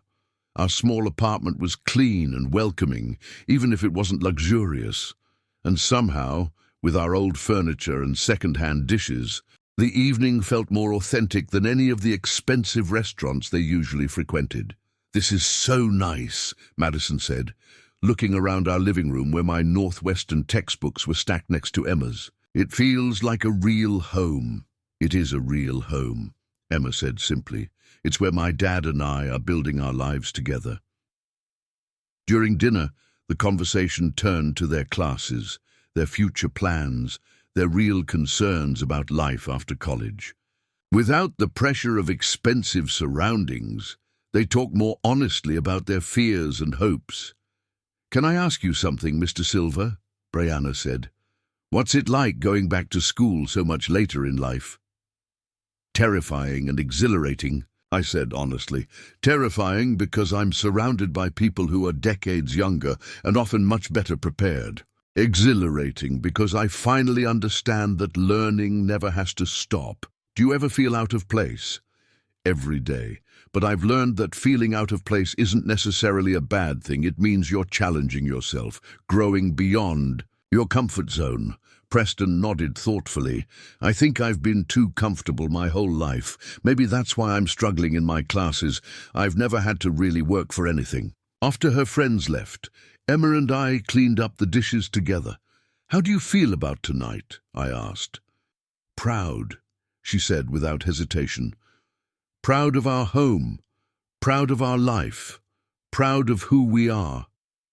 For the first time since starting college, I felt like myself around my friends. And how did that feel? Like I could finally breathe, like I didn't have to perform or pretend, like they might actually like the real me better than the fake version I was trying to be. The next morning brought another surprise. Dr. Martinez approached me after class with an unexpected proposal. "Robert, I've been thinking about our conversations about adult learning and accessibility. Northwestern is considering starting a program specifically for working adults who want to pursue education. We need someone who understands both the challenges and the benefits from personal experience." "What kind of program?" "Evening classes, flexible scheduling, financial assistance. But more than that, we need someone who can serve as a mentor and advocate for adult students, someone who's walked that path themselves." "Are you offering me a job?" "I'm offering you an opportunity to turn your experience into a way to help others. It would start as part-time work while you continue your own studies, but it could grow into something substantial." I thought about the shy, intimidated man who'd walked into that first literature class 6 months ago, terrified that he didn't belong. Now I was being offered a chance to help other adults navigate that same journey. "I'd like to think about it," I said. "Of course, but Robert, I want you to know, you've changed the dynamic of every class you've been in. Your perspective, your questions, your willingness to connect literature to real-life experience, it's made all of us better thinkers." That evening, I shared Dr. Martinez's offer with Emma. "Dad, that's incredible.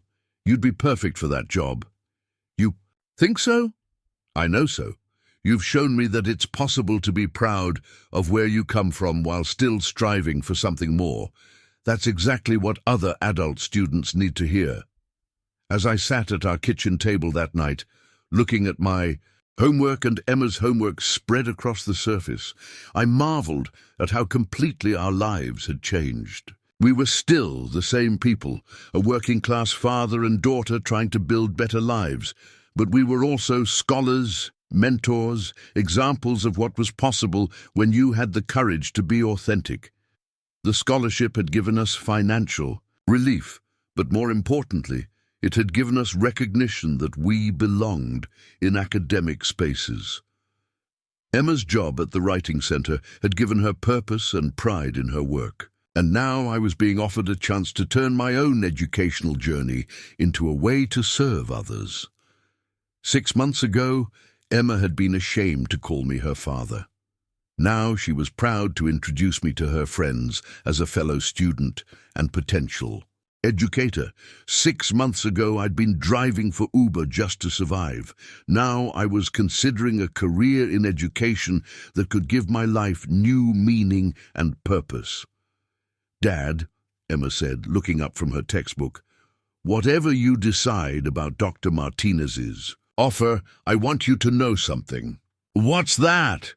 "You've become the man I always hoped you were but was too scared to see, and I've become the woman I was meant to be, partly because you showed me what authenticity looks like." "Emma, you were always that woman. You just needed the courage to let her shine. We both needed that courage, and somehow we found it together."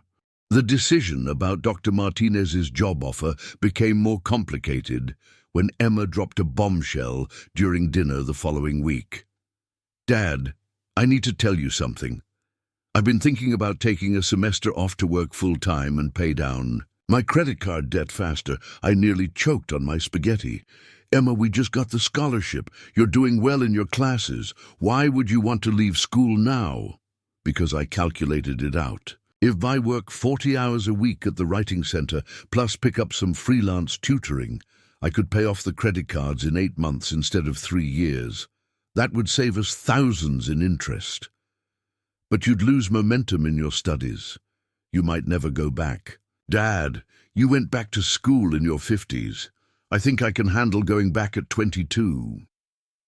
I stared at my daughter, seeing a determination and maturity that hadn't been there 6 months ago. "Emma, are you sure this isn't just running away from the shame of having debt? No, it's running toward the solution. Dad, I've been lying awake at night thinking about that $15,000 growing by 22% every year. It makes me sick. I want it gone." "What about your friends, your life at Northwestern?"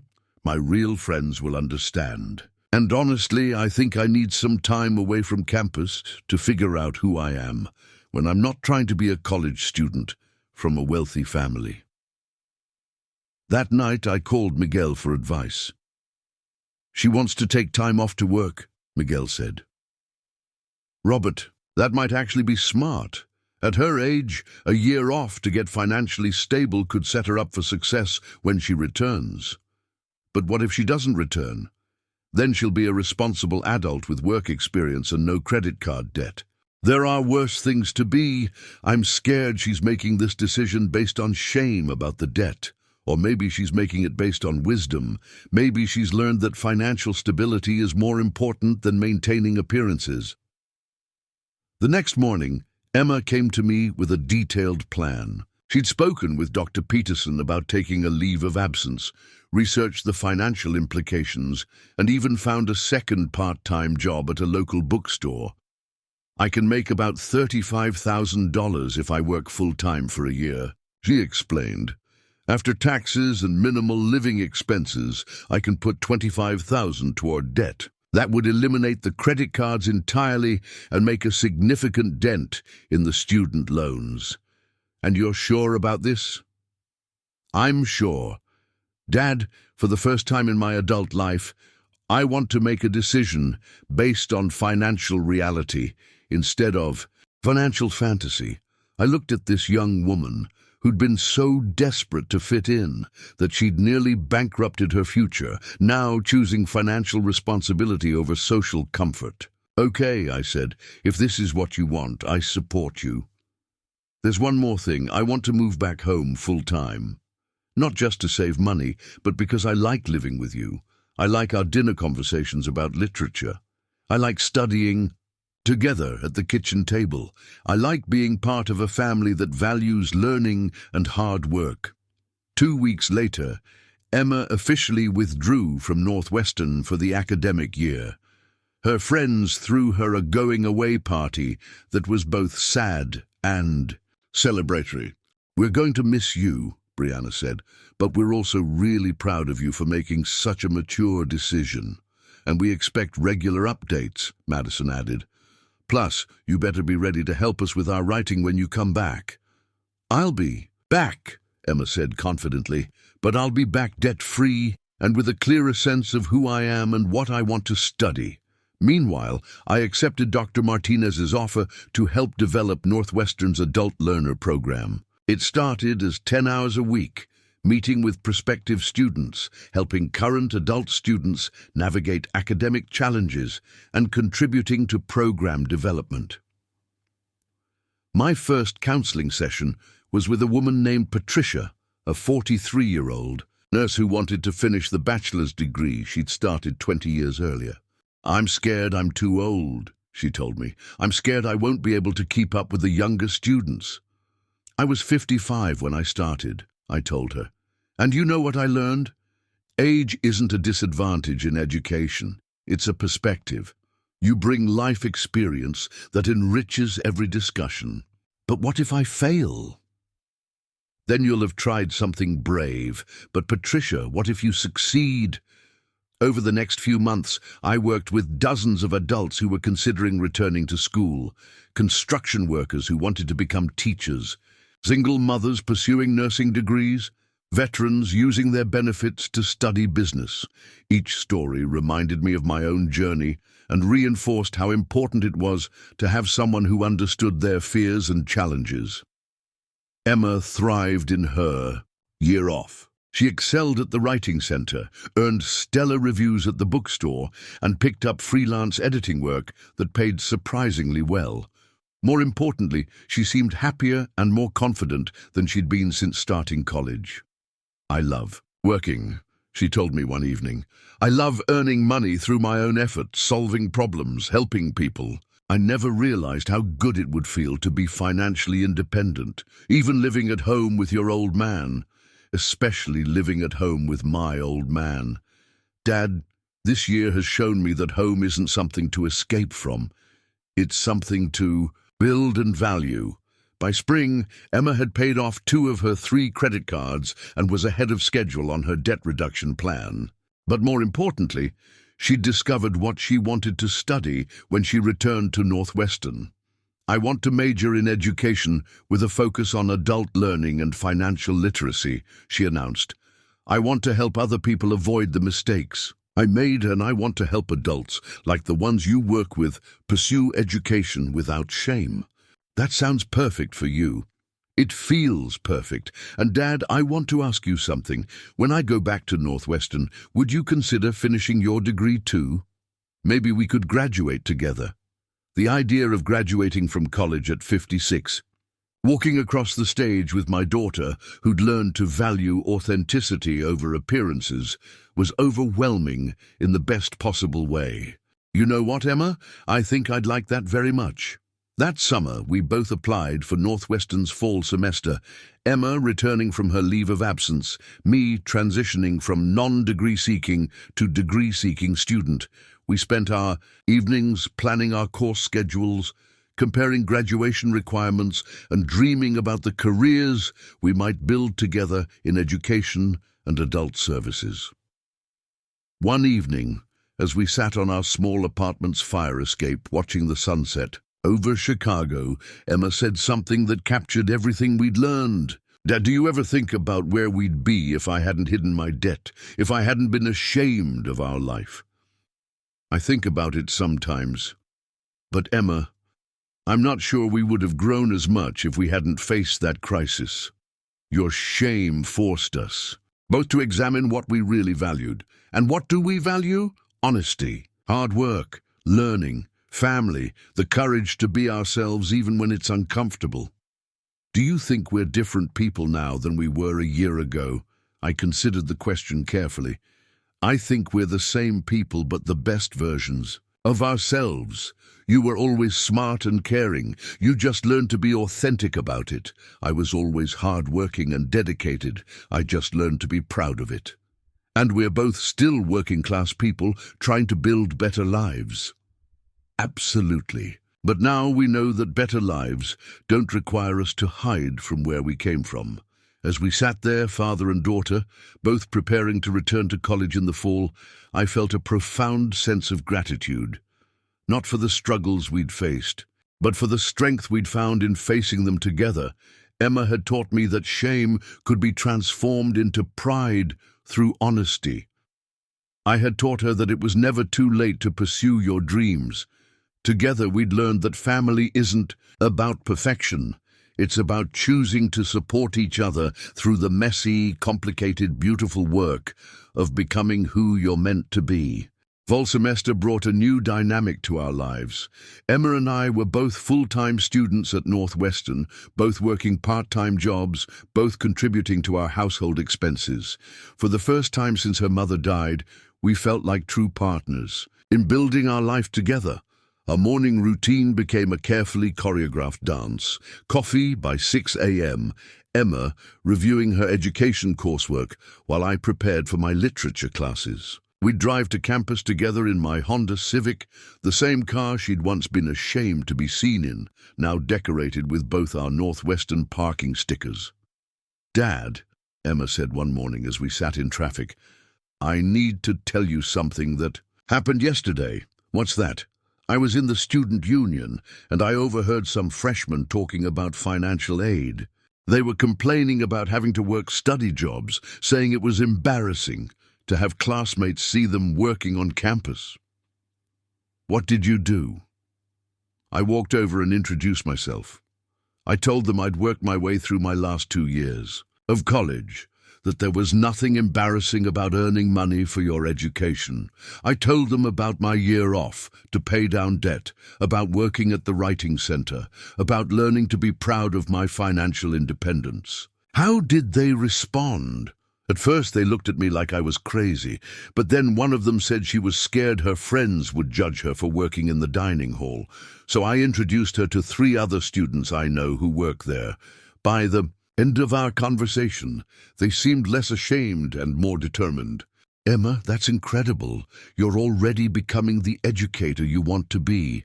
I learned from watching you, the way you helped those adult students see that their age and background were strengths, not weaknesses. I realized I could do the same thing for students struggling with financial shame. My work with the Adult Learner program had expanded throughout the summer. What started as 10 hours a week had become 20, and Dr. Martinez was talking about creating a full-time position. I was developing workshops on academic writing for working adults, creating orientation programs for non-traditional students, and serving as a mentor for people who were terrified to enter classrooms after decades away from school. One of my most challenging cases was a man named David, a 52-year-old mechanic who wanted to become a high school shop teacher. "Robert, I can barely write an email," he told me during our first meeting. "How am I supposed to write college papers?" "The same way I learned, one sentence at a time, with lots of practice and patience." "But you're naturally smart. I'm just a guy who fixes cars." "David, intelligence isn't about what you do for work. It's about curiosity, persistence, and the willingness to learn. You've spent 30 years diagnosing complex mechanical problems. That's analytical thinking. You've trained apprentices. That's teaching. You already have the skills you need. You just need to learn how to apply them in an academic context." Over the course of the semester, I watched David transform from a man who was convinced he was too dumb for college to someone who wrote thoughtful papers about vocational education and classroom management. His final project was a proposal for updating high school automotive programs to include hybrid and electric vehicle technology. "Robert," he said after presenting his project, "I never thought I had ideas worth sharing in an academic setting. You helped me realize that my work experience isn't something to apologize for. It's something that gives me unique insights." Watching adults like David discover their intellectual capabilities reminded me of my own journey. A year and a half ago, I'd been convinced that education was for other people, that my role was to fund Emma's learning rather than pursue my own. Now I was not only succeeding academically, but helping others do the same. Emma's transformation was equally remarkable. Her education courses were challenging her to think deeply about learning, inequality, and the social functions of schooling. Her part-time work at the Writing Center had evolved into a leadership role, training other tutors and developing resources for students from low-income backgrounds. "Dad, my professor assigned us to write about our personal educational philosophy," she told me one evening as we worked on homework together. "Want to hear what I wrote?" Absolutely. I wrote that education should be accessible to everyone, regardless of age, background, or financial situation. That shame about your origins or circumstances is the enemy of learning, and that the most important thing an educator can do is help students see their own strengths and potential. Where did you learn all that? From you, from watching you.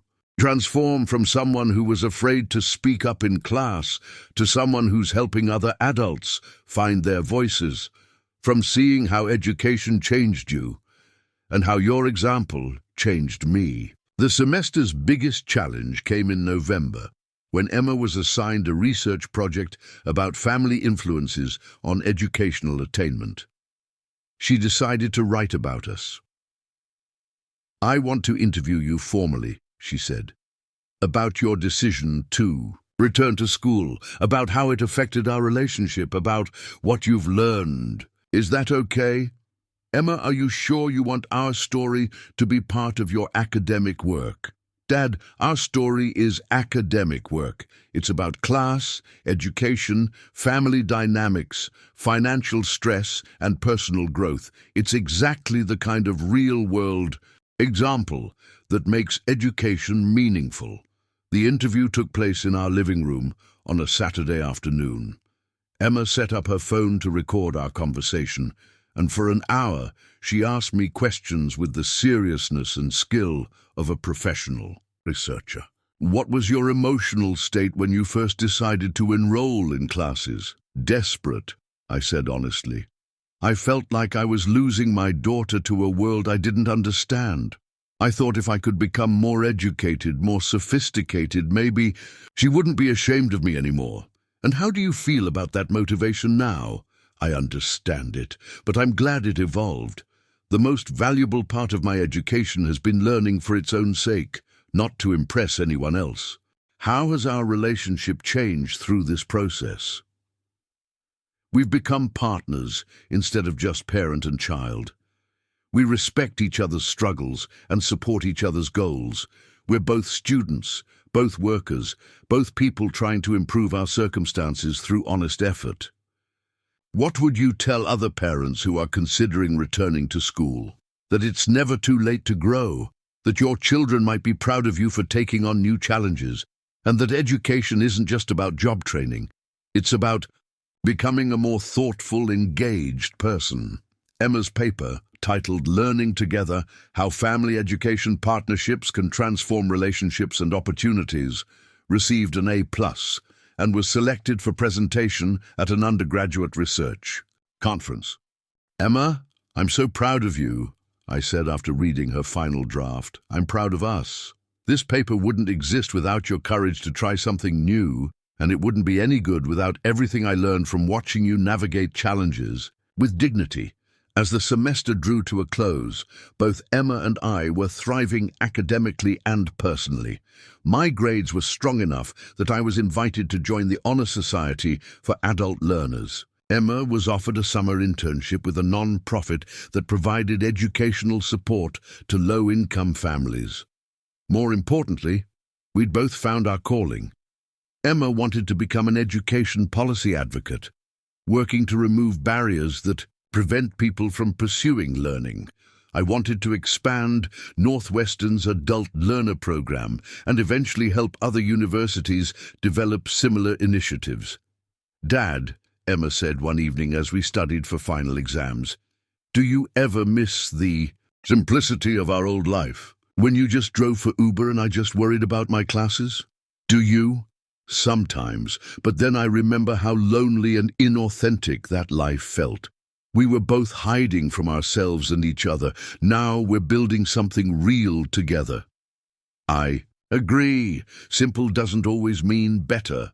And besides," Emma grinned, "our life is still pretty simple. We just added books and homework and dreams we're actually pursuing instead of just imagining." That night, as I worked on my final paper for Dr. Martinez's advanced literature course, I reflected on how completely my understanding of success had changed. 18 months ago, success meant earning enough money to pay Emma's bills and staying invisible in her new world. Now, success meant personal growth, authentic relationships, and the opportunity to help others overcome the barriers I'd faced. Emma and I were still working-class people living in a small apartment and managing tight budgets. But we were also scholars, educators in training, and examples of what was possible when you had the courage to pursue growth instead of just survival. Our story wasn't about escaping our origins. It was about honoring them while building something better. Spring semester of our senior year brought an unexpected opportunity that would test everything we'd learned about authenticity and courage. Dr. Martinez approached me after our contemporary American literature class with an unusual request. "Robert, I've been asked to recommend someone for a speaking engagement at the National Conference for Adult and Continuing Education. They want someone who can speak about the transformative power of family education partnerships." "You want me to speak at a national conference? I want you and Emma to speak together. Your story, a father and daughter who returned to school together, overcame financial and social challenges, and are now pursuing careers in education. It's exactly what the field needs to hear." My first instinct was panic. Speaking to a room full of education professionals felt impossibly intimidating.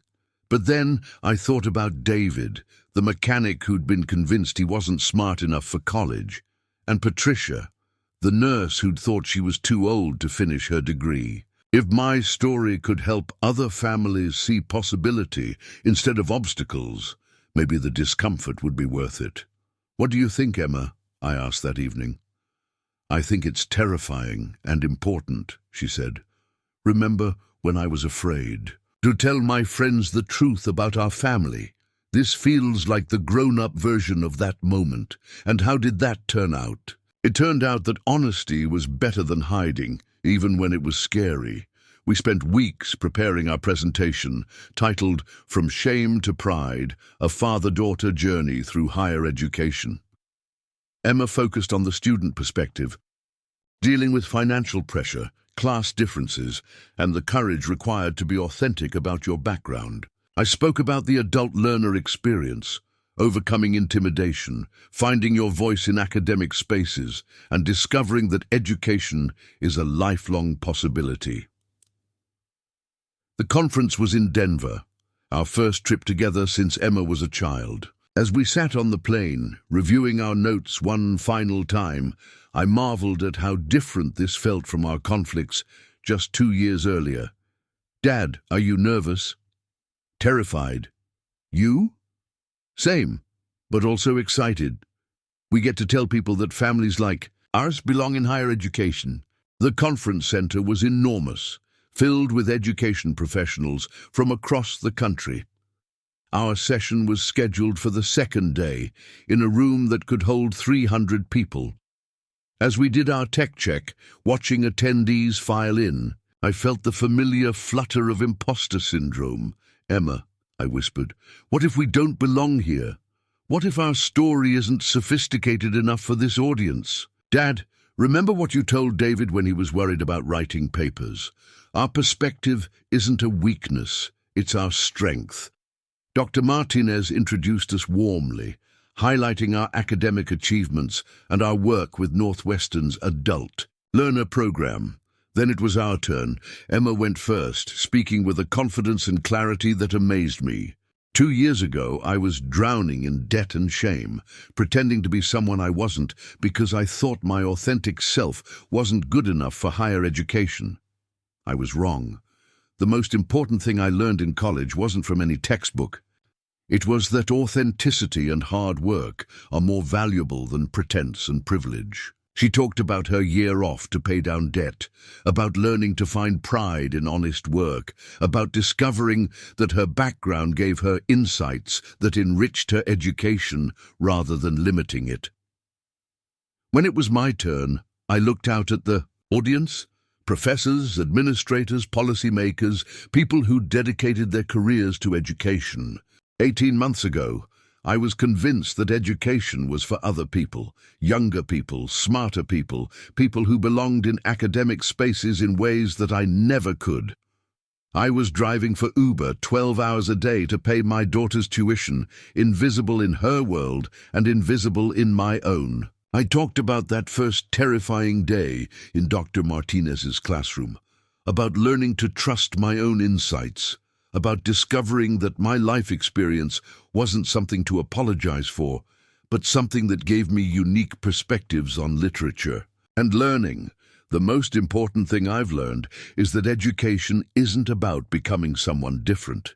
It's about becoming the best version of who you already are. The response was overwhelming.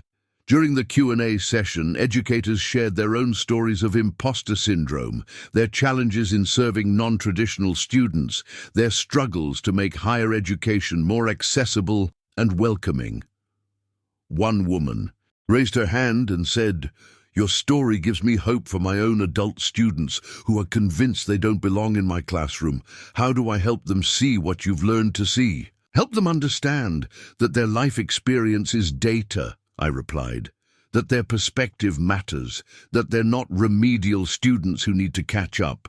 They're scholars with valuable insights who need support in learning academic conventions." After our presentation, we were approached by dozens of conference attendees. A community college president wanted to know about developing family education programs. A financial aid director asked for advice on supporting students from low-income backgrounds. Several adult students thanked us for giving them language to describe their own experiences. But the most meaningful response came from a father and son who attended the conference together. The father completing his bachelor's degree at 58, the son working on his master's in education. "Your presentation made us cry," the son said. "We've been supporting each other through school, but we never realized our story was valuable to anyone else."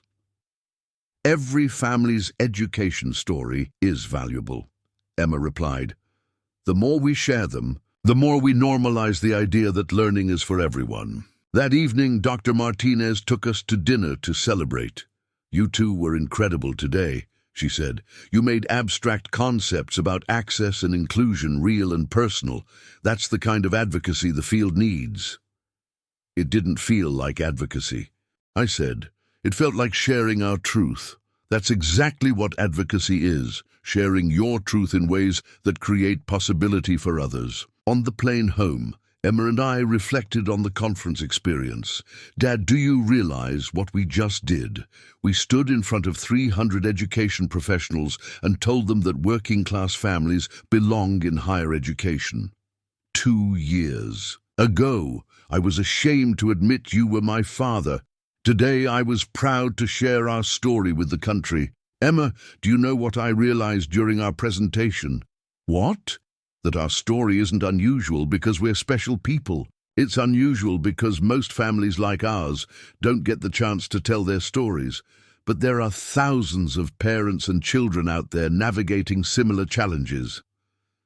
So what do we do with that realization? We keep telling our story. We keep advocating for policies that make education accessible. We keep showing people that intelligence and worth aren't determined by income or background. Back in Chicago, we threw ourselves into our final semester with renewed purpose. Emma's senior capstone project was a policy proposal for expanding family education grants. My honors thesis examined representations of class mobility in contemporary American literature. But more importantly, we continued our work with current students. Emma created a peer support group for students from low-income backgrounds. I expanded the adult learner program to include family workshops and financial literacy components. One afternoon, as I was meeting with a prospective adult student, Emma stopped by my office. "Dad, I just got some news. I've been accepted to graduate school at Northwestern for educational policy and administration. Full funding, plus a research assistantship." "Emma, that's incredible. You're going to be Dr. Silver." Actually, I was thinking about that. I want to keep Silver as my professional name, but I also want to honor the family we've built together. Would it be okay if I added Hartwell? Dr. Emma Silver Hartwell? I felt tears in my eyes. "Emma, I can't think of anything that would make me prouder." "Good, because I also have another announcement. The graduate program wants me to help them develop a specialization in adult and family education. They want someone who understands the field from personal experience.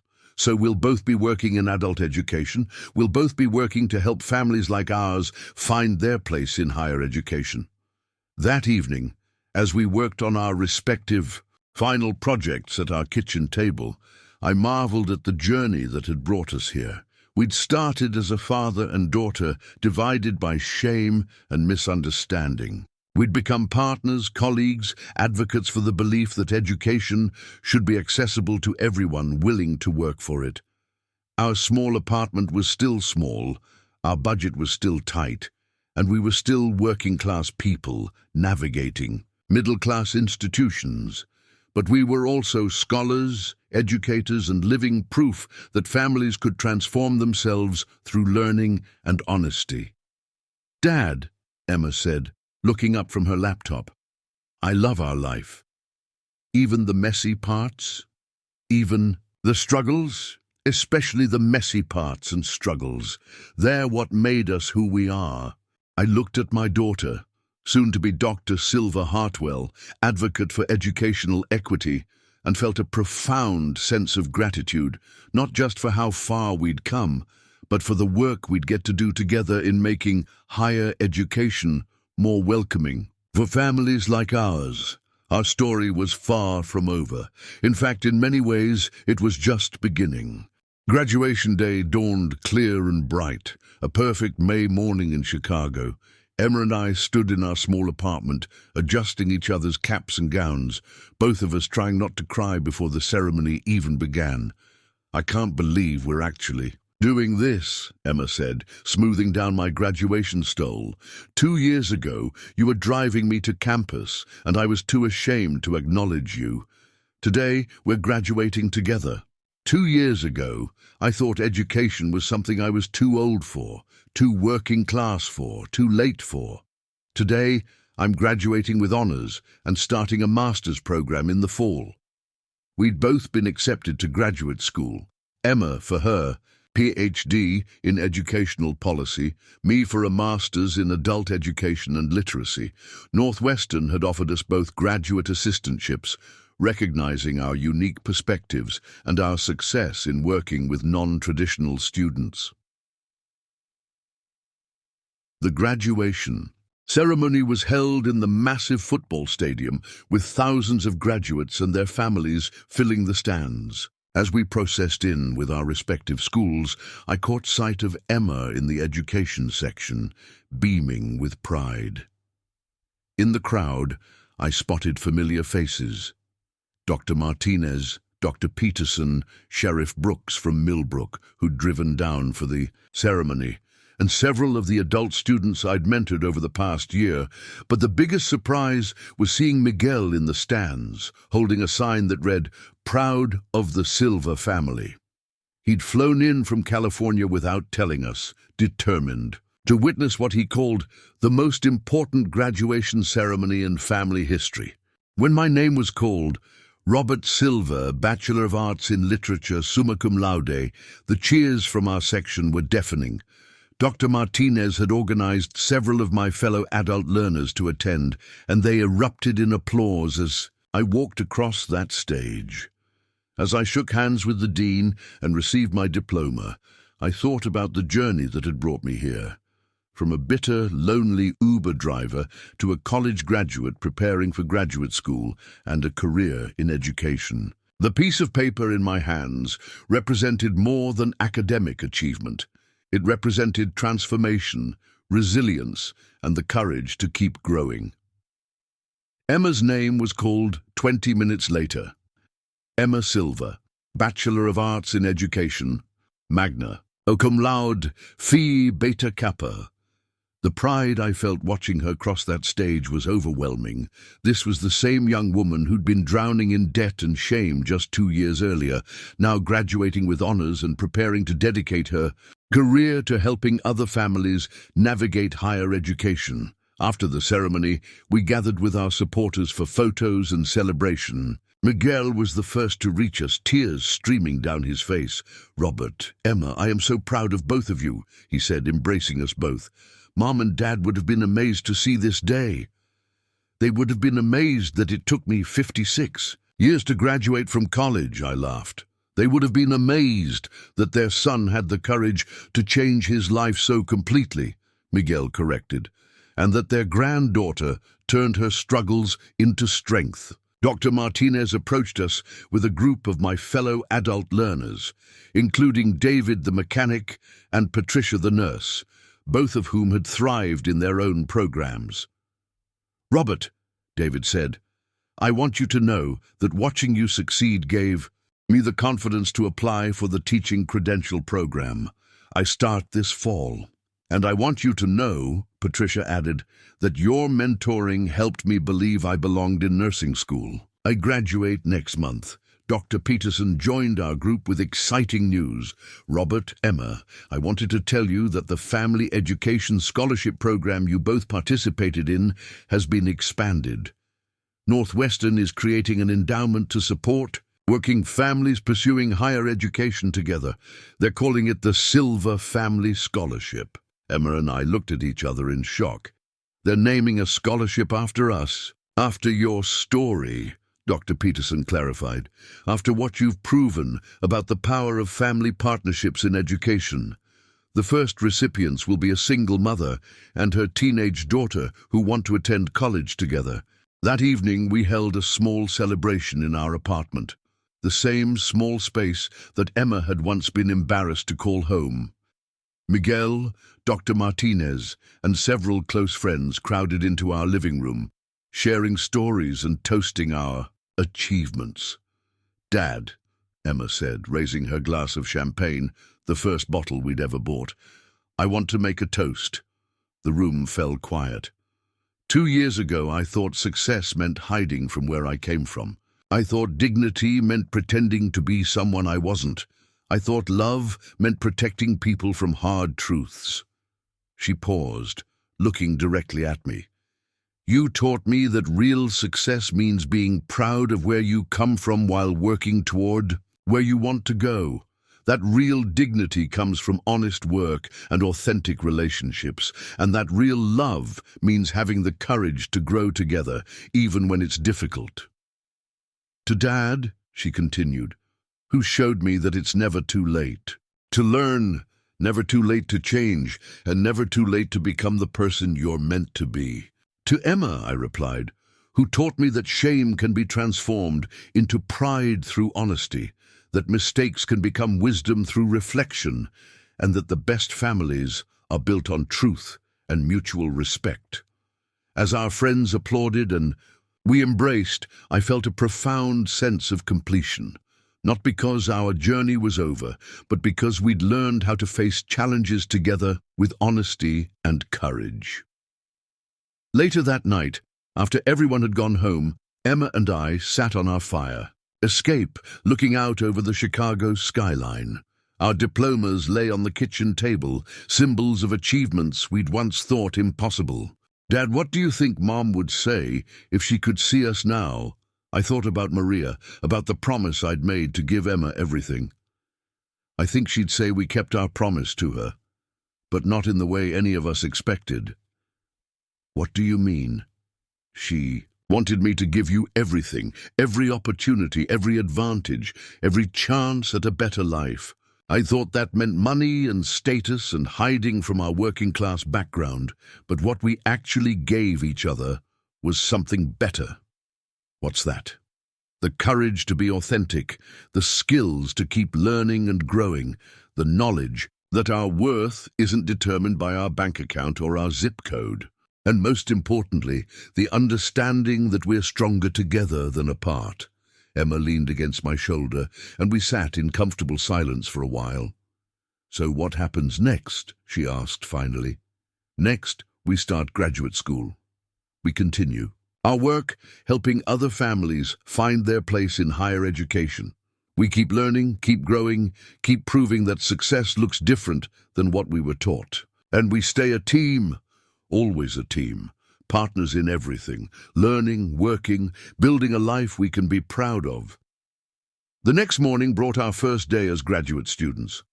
We rode the bus to campus together, carrying new backpacks and fresh notebooks, ready to begin the next phase of our educational journey.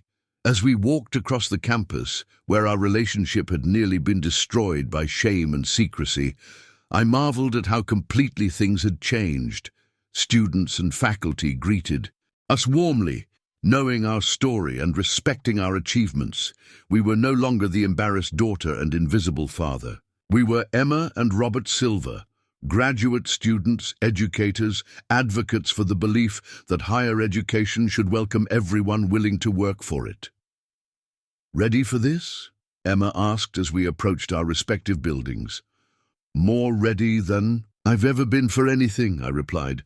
"Good, because we have a lot of work to do." She was right. We had research to conduct, policies to advocate for, families to support and students to mentor.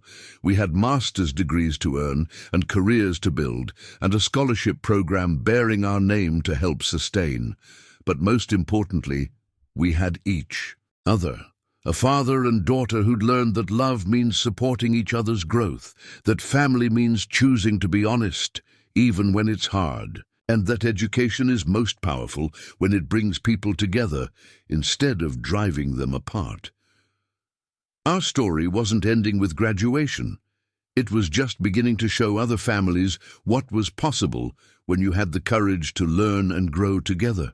5 years later, I stood in front of a packed auditorium at Northwestern, delivering the keynote address for the annual Adult Learner Recognition Ceremony. In the audience, I could see faces that had become familiar over the years. Students I'd mentored, colleagues I'd collaborated with, families whose educational journeys I'd had the privilege to support. But the face that mattered most was Emma's. Sitting in the front row with her newly minted PhD beside her nameplate, reading Dr. Emma Silver Hartwell, Director of Family Education Initiatives. She was beaming with pride, just as she had 5 years earlier when we'd graduated together as undergraduates. "When I first walked into a Northwestern classroom at age 55, I began, I thought I was too old, too working class, too unprepared for higher education. I was convinced that people like me didn't belong in academic spaces, that education was for other people, younger people, wealthier people, people who'd gotten it right the first time." I paused, looking out at an audience that included dozens of adult learners, many of whom had heard similar voices of doubt in their own heads. I was wrong about all of that. But more importantly, I was wrong about what education actually means. I thought education was about becoming someone different, someone more sophisticated, someone who could fit into spaces where I'd never belonged. What I discovered is that education is about becoming more fully yourself, more thoughtful, more articulate, more capable of contributing your unique perspective to the world. The program I'd started 5 years earlier had grown beyond anything I'd imagined. Northwestern's Center for Adult and Family Learning now served over 500 non-traditional students annually, offering everything from basic literacy programs to graduate degrees. Emma's research on family education partnerships had been published in major journals and had influenced policy at universities across the country. But the real measure of our success wasn't in the numbers or publications. It was in stories like David, the mechanic who'd become a beloved high school teacher and was now pursuing his master's degree in education. Like Patricia, the nurse who'd finished her bachelor's degree and was accepted to nurse practitioner school. Like the dozens of families who'd learned to pursue education together instead of seeing it as something that might divide them. The Silver Family Scholarship, I continued, now supports 20 families annually in their pursuit of higher education. But more than providing financial assistance, it's based on a simple principle: that families who learn together grow stronger together, and that education is most powerful when it brings people closer rather than driving them apart. After the ceremony, Emma and I walked across campus together, past the spot where she'd once been too embarrassed to acknowledge me as her father, past the building where I'd taken my first terrifying literature class, past the coffee shop where we'd had so many difficult conversations about debt and authenticity and what it means to be a family. "Dad," Emma said, "do you ever miss the simplicity of our old life? When you were just driving for Uber and I was just trying to get through college?" "Do you?" I asked, echoing a conversation we'd had many times over the years. Not for a second. That life wasn't simple. It was complicated by lies and shame, and the exhausting work of pretending to be people we weren't. This life is actually much simpler. We work hard, we're honest about our circumstances, and we help other people do the same. Our lives had indeed become simpler, even as they'd become more meaningful. I'd earned my master's degree and been promoted to assistant director of the Center for Adult and Family Learning. Emma had completed her PhD in record time and been hired as Northwestern's first director of family education initiatives. We'd co-authored several papers on adult learning and family education partnerships, and we were working on a book about our experiences. Financially, we were stable for the first time in years. Emma's student loans were nearly paid off, thanks to her graduate assistantship and our careful budgeting. I was earning more money than I ever had, doing work that felt meaningful and important. We'd moved to a larger apartment, but we'd kept our old kitchen table, the place where we'd done homework together, worked through our conflicts, and planned our futures. "There's something I want to show you," Emma said, pulling out her phone. "I got a message today from someone who heard about our story." She showed me an email from a woman in Texas named Maria, the same name as Emma's mother, I noticed. "Dr. Silva Hartwell, I read about your family's educational journey and I wanted to reach out.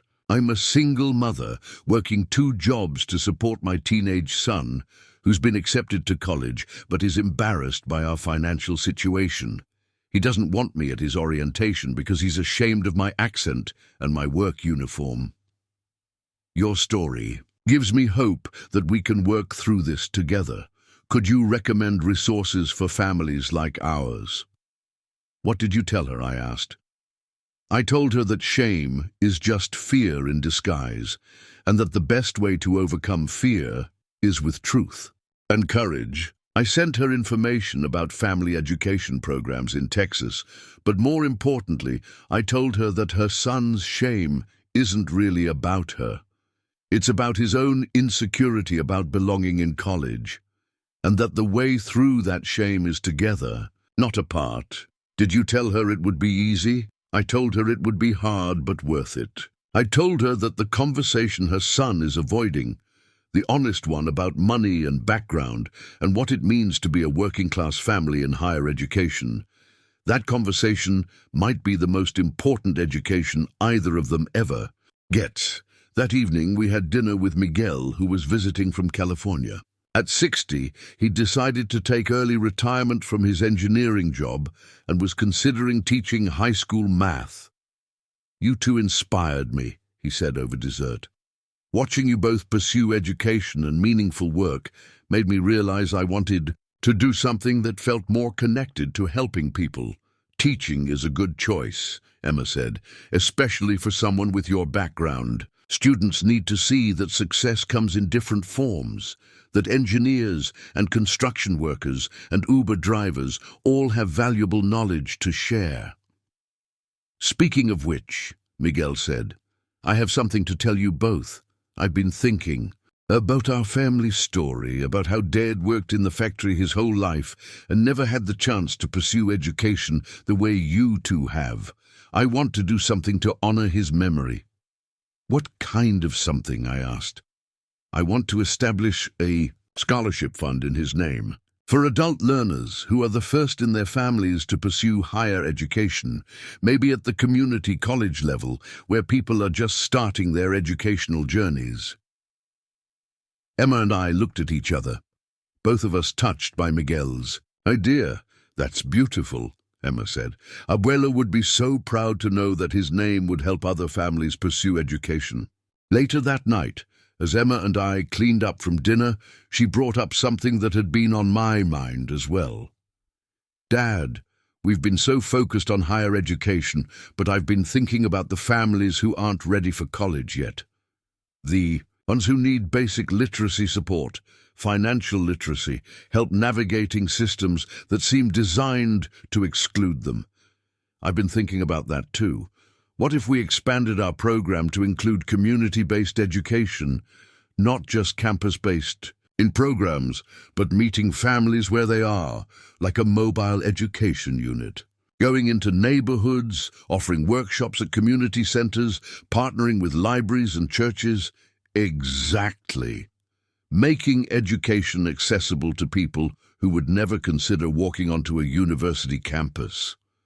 We spent the next hour sketching out ideas, planning proposals, dreaming about ways to extend our work beyond the university. It felt like the natural evolution of everything we'd learned about the barriers that keep people from pursuing education and the support that helps them overcome those barriers. As we prepared for bed, I reflected on the journey that had brought us to this point. 7 years earlier, I'd been a bitter, lonely Uber driver whose daughter was ashamed of him. Tonight, I was preparing to expand an educational program that bore our family name, working alongside a daughter who'd become not just my colleague, but my partner in creating opportunities for other families like ours. "Dad," Emma said as she headed to her room, "I want you to know something." "What's that?" "Every day I'm grateful for that morning when I called you just my ride. Not because I'm proud of hurting you, but because that moment of crisis forced us both to examine what we really valued. If I hadn't been so awful, we might never have had the courage to be honest with each other. Emma, that crisis didn't create our capacity for growth. It just revealed it. We always had the ability to be honest, to support each other, to pursue meaningful work together. We just needed the right circumstances to discover it. So what do you think tomorrow will bring?" I looked around our apartment, at the diplomas on the wall, at the photos of families we'd helped, at the books and papers that represented years of learning and growth. Most importantly, I looked at my daughter, Dr. Emma Silva Hartwell. Brilliant researcher, dedicated educator, and the person who taught me that love means supporting each other's authentic selves. Tomorrow will bring more opportunities to help families discover what we discovered, that education is most powerful when it brings people together, that authenticity is more valuable than appearances, and that it's never too late to become who you're meant to be. And what about the day after that? The day after that, we'll do it all again, because this isn't just our job anymore, Emma, it's our calling. As I settled into sleep that night, I felt the deep satisfaction that comes from building something meaningful with someone you love. Our story had started with shame and division, but it had become about pride and partnership. We were still working-class people, still careful with money, still learning and growing every day, but we were also educators, advocates, living proof that families could transform themselves through honesty, hard work, and the courage to keep learning. And tomorrow we'd have the privilege of helping other families discover their own capacity for transformation. Some stories end with graduation or reconciliation or achievement. Ours ended with something better, with purpose, with partnership, and with the knowledge that the best chapters were still being written one family at a time.